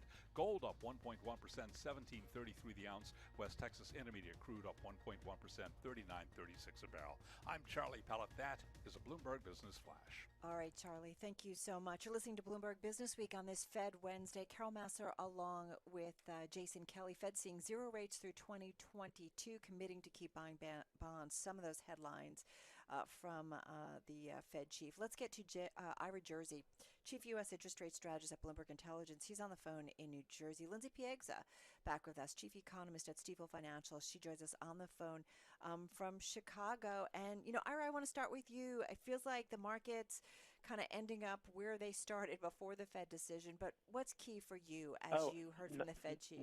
Not at all, Carol. I mean, the yield curve has flattened quite a bit. If you look at 2s, 10s, or 5-year versus 10-year treasuries, I think that the two things really caused the Treasury market to react pretty, at least noticeably, if not significantly. One is that the dot plot being as dovish as it was, with the median forecast of Fed members saying that they're not going to hike rates until at least 2023. That has meant that you saw a pretty significant rally in 5- and 7-year rates. Actually, and then on the other side, the chairman mentioning yield curve control in his opening remarks, and then also in response to a couple of questions, I think also contributed to additional buying of treasuries. So I think the support that the market had back in March that's been ebbing. I think the Fed leaves open the possibility that you'll have even more asset buying in the future if the recovery doesn't accelerate from the way that some of the members of the Fed hope. So Lindsay Piegza, as I look at what our colleagues on the Bloomberg Top Live blog were saying, as I look at the equity market reaction a little bit, I mean, it seems like everybody was kind of trying to make up their mind of what they were hearing, both tonally and I think in substance from the Fed chair. What was the most important thing you heard him say? Well, I think the most important thing was the tone of reassurance. The Fed chairman really reiterating the notion that the committee will continue to do whatever it takes to support the economy. Now, on the one hand, they pointed out that the policies already implemented have been relatively favorable. They point to improving financial conditions specifically. Again, longer number of tools still in our toolbox. We have not exhausted those yet, and we will. You know what? We're having some problems with Lindsay's line, so we're going to try and get a cleaner line. So let's go back to Ira Jersey. And Ira, I should have clarified. The equity markets seem to kind of, bounce around and then settle back to where they were. But you're right in terms of the Treasury market, in terms of what we got. So, what's the next focal point, do you think, that's going to be really key for market watchers, especially when it comes to the fixed income market and really some of those economic data points? As Jay Powell, several times reminded us, this was one data point, that jobs report we got on Friday. And you could tell he's worried about the labor market. Yeah, for sure. I certainly read his comments that way as well. That he and everyone else, quite frankly, were surprised by the data, and obviously the data is going to be very noisy, I think, over the next couple of months. So I think for the rate market, it's going to be this push and pull. So the idea is, how serious are they at implementing something like an open-ended quantitative easing that would be yield curve control and defending a particular rate versus the amount of Treasury supply that's coming to the market. So obviously to fund all of the fiscal stimulus plans, and certainly if there's another potentially $1 trillion fiscal stimulus in the future coming down the pipeline, then that's just going to add to the amount of treasuries that are going to have to be issued. And you've already seen a little bit of friction as some of those bonds have been issued over the last couple of weeks. T-bills in particular, but also even 10-year notes yesterday had their weakest treasury auction that we've seen in quite a few months. So I think that's the push and pull that's going to go on, and obviously the traditional economic data is going to matter, but I think you have to look through the next couple of months, and we won't really get a clear picture until August or September as we start to get a little bit deeper into the data cycle. Yeah, so talk a little bit more about that if you can, Ira. Deeper into that data cycle, what exactly are we looking for? Who are we looking toward to really get that good sense? Because you're right, it's been very hard to kind of get a handle on what's important. And even the Fed chair basically being like, listen, let's not get way too excited about last Friday's number. Well, I think in a way the data is going to be lagging some of the real-time data that we can look at. So I think it's things like where are aggregate cases and deaths from coronavirus, for example, and then what is the policy response for that, right? So do you see more and more states opening up because the number of cases being reported per day has gone down? I mean, I live in New Jersey, as you noted at the top of the show, and we're starting to reopen. We had one of the most draconian sets of social distancing, and now we're starting to slowly open up. And when you look at cases per day are now at 300 instead of at 3,000. As you get that data, I think that data might actually push markets and be more important, certainly to risk assets, I think, than so things like corporate bonds and equities more than ISM data, for example. I agree with you. I think a lot of the CEOs and individuals we've had, they said, it's a healthcare story. It's a healthcare problem. Just quickly, I just wanted to ask you, he said many officials see different possible paths for the economy. Just got about 30 seconds. So what, healthy debate going inside the Fed right now? Yeah, well, I think that just shows the uncertainty, both at the Fed but also in the markets in general. Like we don't know what the path of the recovery is. But in my view, it's more of a duck-billed, fat tail, reduction. Because we know now that the pace is probably going to be positive from here. The question is, how fast or how flat is that recovery going to be? All right. Well, we really appreciate it. We know it's a busy day. Ira Jersey, Chief U.S. Interest Rate Strategist for Bloomberg Intelligence, joining us on the phone from New Jersey. Lindsay Piegza, Chief Economist for Stifel Financial, on the phone from Chicago. This is Bloomberg.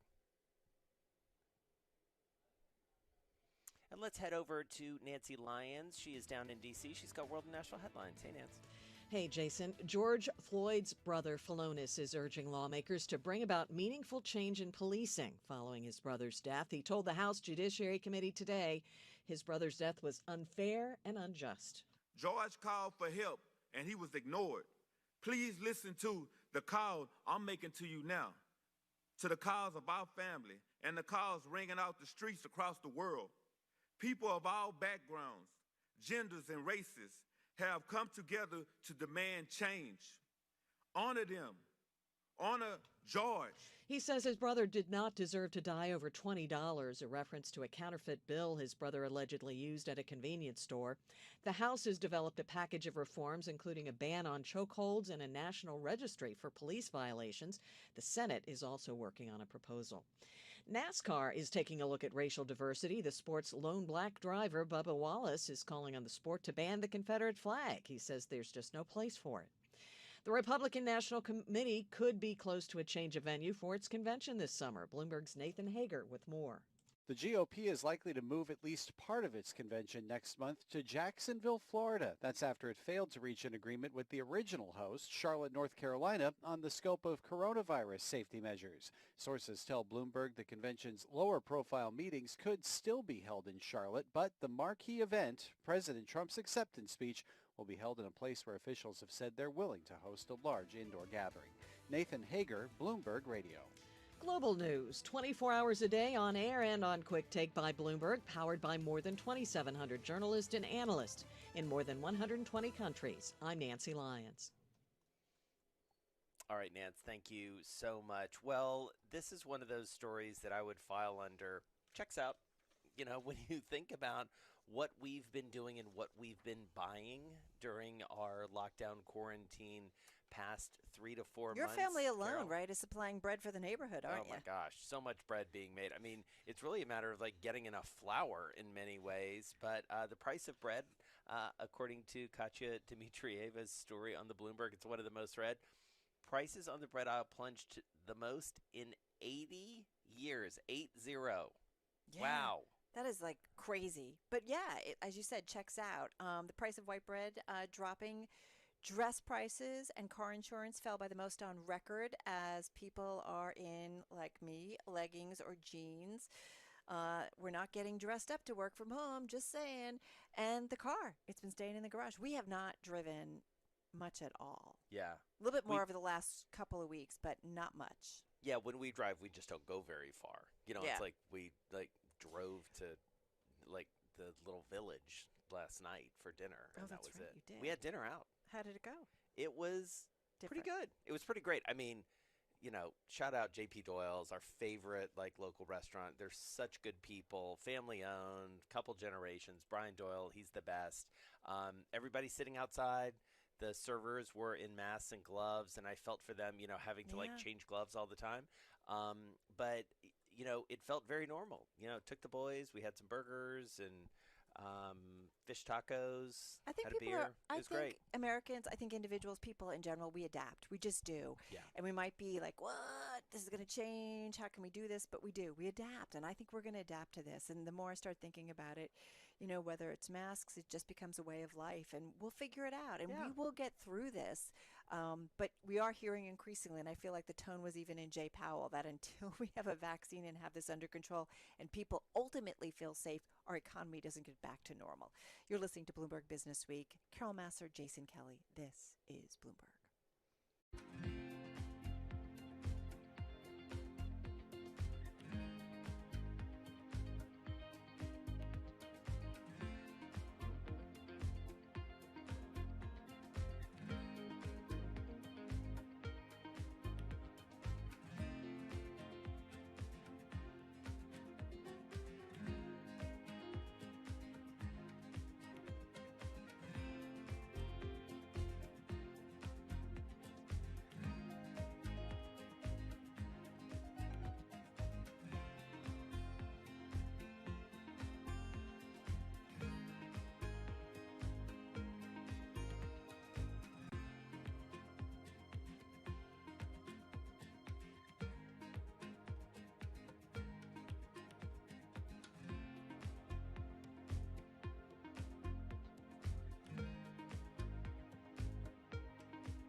markets, headlines, and breaking news 24 hours a day at Bloomberg.com, the Bloomberg Business app, and on Quick Take by Bloomberg. This is a Bloomberg Business Flash. From Bloomberg World Headquarters, I'm Charlie Pellet. 13 minutes to go ahead of the closing bell. Fed Wednesday, it has been a tumultuous trading session with the S&P now lower by 12 points at 3195, down 0.4%. The Dow down 235 points. That is a drop of just about 0.9%, while Nasdaq continues its advance, trading at a record at 10,033, up 79 points for Nasdaq. That is a gain of 0.8%. Stocks fluctuating. The dollar slumps as investors assess the Federal Reserve's views on the economy. Right now, the 10-year yield 0.73%, up 27.30 seconds right now. Gold is up 1.3% higher by $22 the ounce at $17.38, and West Texas Intermediate crude now up 0.6%, $39.16 a barrel. Bottom line, volatility with the S&P down 9, drop there of 0.3%. I'm Charlie Pellet. That is a Bloomberg Business Flash. I'm driving in my car. I turn on the radio. Hey, how about you let me drive? Oh, no. Who's gonna drive you home? Honey, please, I'll do the driving. Drive on. Excuse me, I want to drive. Just drive, baby. It's the question that drives us.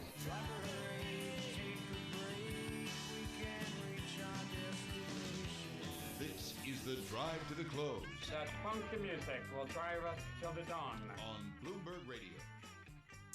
All right, it is time for the drive to the close. Let's check in with our man Sean Cruz, manager of trader strategy at TD Ameritrade, joining us on the phone from Chicago. And, Sean, we were watching the tape as it went through Jay Powell's press conference. It's been a funky one for a long time now, but it was interesting to just watch almost tick by tick. You could see people being like, I mean, I'm using very technical market sounds there. But interesting to watch how dependent this market really is on Jay Powell and friends. Yeah, and I think what the markets were trying to get was some guidance, one, on where interest rates were going to be, not just for the time being, but looking forward for the next year or two. Yeah. And then also looking at what they were going to do with asset purchases. So I think on one hand, they got what they wanted. That is, we are going to get the rates remaining in the 0 to 25 basis points range, and we also got what we wanted from asset purchases. But I think that they plan on keeping those rates lower, I think a little bit longer than the market anticipated. Sort of doesn't put you in a good place mentally about the trajectory of the economy if you are going to need rates that low for that long going out through 2022. What does that say about your expectations for what the economy is going to be doing? And I think trying to reconcile that was what caused a lot of that volatility back and forth as the conference was going on. Well, Sean, right? It's like, wait a minute. Okay, that's cheap money for a really long time. Wait a minute. That also means the economy's not so great, right? Like it's that yin-yang that was going on. Wait a minute. I think so. And so it's hard to imagine it where, one, you're going to start getting some recovery in employment. You're going to get some recovery in economic activity, but you're not going to get any sort of inflationary pressures to go along with it or anything else that would necessitate the Fed having to push rates higher, at least before 2022. So that's one thing where the market sort of read through into that. And then if you're looking at rates being that low that long, it's not going to help out some of these sectors that need higher interest rates or take higher interest rates sort of as a good sign of economic activity, and that's financials, that's industrials, and you definitely are seeing those sectors remain under pressure post-conference. Right. So, Sean, I have to ask you, amid all of this, and today was no exception, we continue to see tech stocks, I was going to say grind higher, but there's not really a grind. It's just like they're going up. No friction, it feels like. Yeah, not a lot of friction there. I do wonder what you make of, especially the big tech names, the FANG names, amid all of this, because they continue to really hold everything up. I mean, the Nasdaq is up 10% on the year at this point, plus. So it's almost like you have to think of this not in terms of cyclical versus defensive. You almost have to think of it as stay-at-home versus reopening.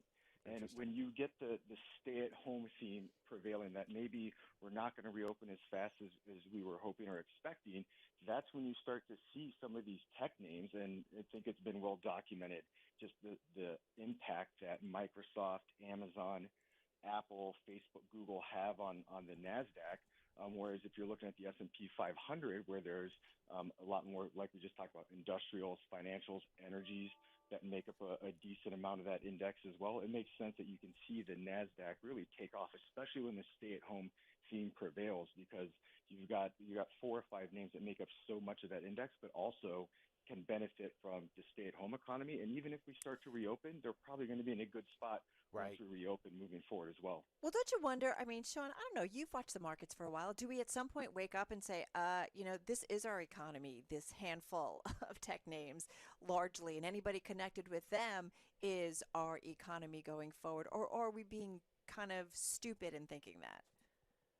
I don't think it would be wrong to think that companies like Amazon and Microsoft are just bringing so many users and so much activity onto their platforms, and a lot of that probably will remain sticky moving forward. I think you've already seen some of that play out, and if you look at just the market capitalization, how much that has shrunk in some of those other sectors. You can even look at some of the consumer discretionaries. If you take Amazon out of the consumer discretionaries, there's been a significant drop in the market cap of discretionaries, market cap of industrials and energy companies. So the index is already sort of starting to reflect that is really going to be more representative of economic activity moving forward, will be in those big technology and communication services companies. Can I ask you about one thing that's a little maybe sort of offbeat, which is, you look at some of these bankrupt companies like Hertz and JCPenney's, and, these are well-known names to folks, and yet you've seen these little runs in them. These are companies that are, if not going out of business, being dramatically restructured legally. Help me understand that. Well, that was a little bit of a head scratcher to me as well, because that's sort of just a given in any sort of bankruptcy or debt reorganization. If you are an equity holder, the first and easiest item to check off the list is equity goes to zero. Yeah. So I think that was a little bit of a mystery, and so that almost makes me wonder if there was going to be some sort of a deal or something put on the table where they were going to find a way to maybe take the company private or recapitalize the company without having to do that. But that was a very short-lived, what I think is maybe just a little blip in the pricing that reversed itself fairly quickly. Interesting. Well, and it is an interesting time. I just feel like there's so many people weighing in, like, we had John Paul Tudor Jones, eating some humble pie, all of these big investors who were, saying back in March or even sooner, like, this is not a market to be in. And then yet here we are. So I don't know. What are your expectations? What kind of visibility do you have in terms of the equity trade right now? Well, what we noticed, and I can speak for TD Ameritrade clients, and that is we actually saw our clients start lowering exposure to equities at the start of the year. And we actually hit a 7-year low in March for equity exposure in clients. And it sort of turned around from there. So I think clients started dialing back exposure once we hit those lows in March. And it was sort of one thing where we've had about a decade to see how this plays out. But the Fed came in March, and they really announced some pretty extraordinary programs. We also got financial support packages that were pretty extraordinary as well. And I think investors saw that as an opportunity maybe to get back in. And that was really meant to address what I think was the big concern and issue for the market, and that was leverage and solvency issues. And everything the Fed and Congress did seemed to be pointed to address those solvency issues or default Sounds risk. like a little bit of market timing to me, and those were good. Those were like good calls if they did that. Smart clients. All right, Sean Cruz, thank you so much. Manager of Trader Strategy for TD Ameritrade, joining us on the phone from Chicago. Coming up, we're going to get you to the close of trading on a little bit of a funky day. We were waiting for the Fed. They spoke, and the market went, all right.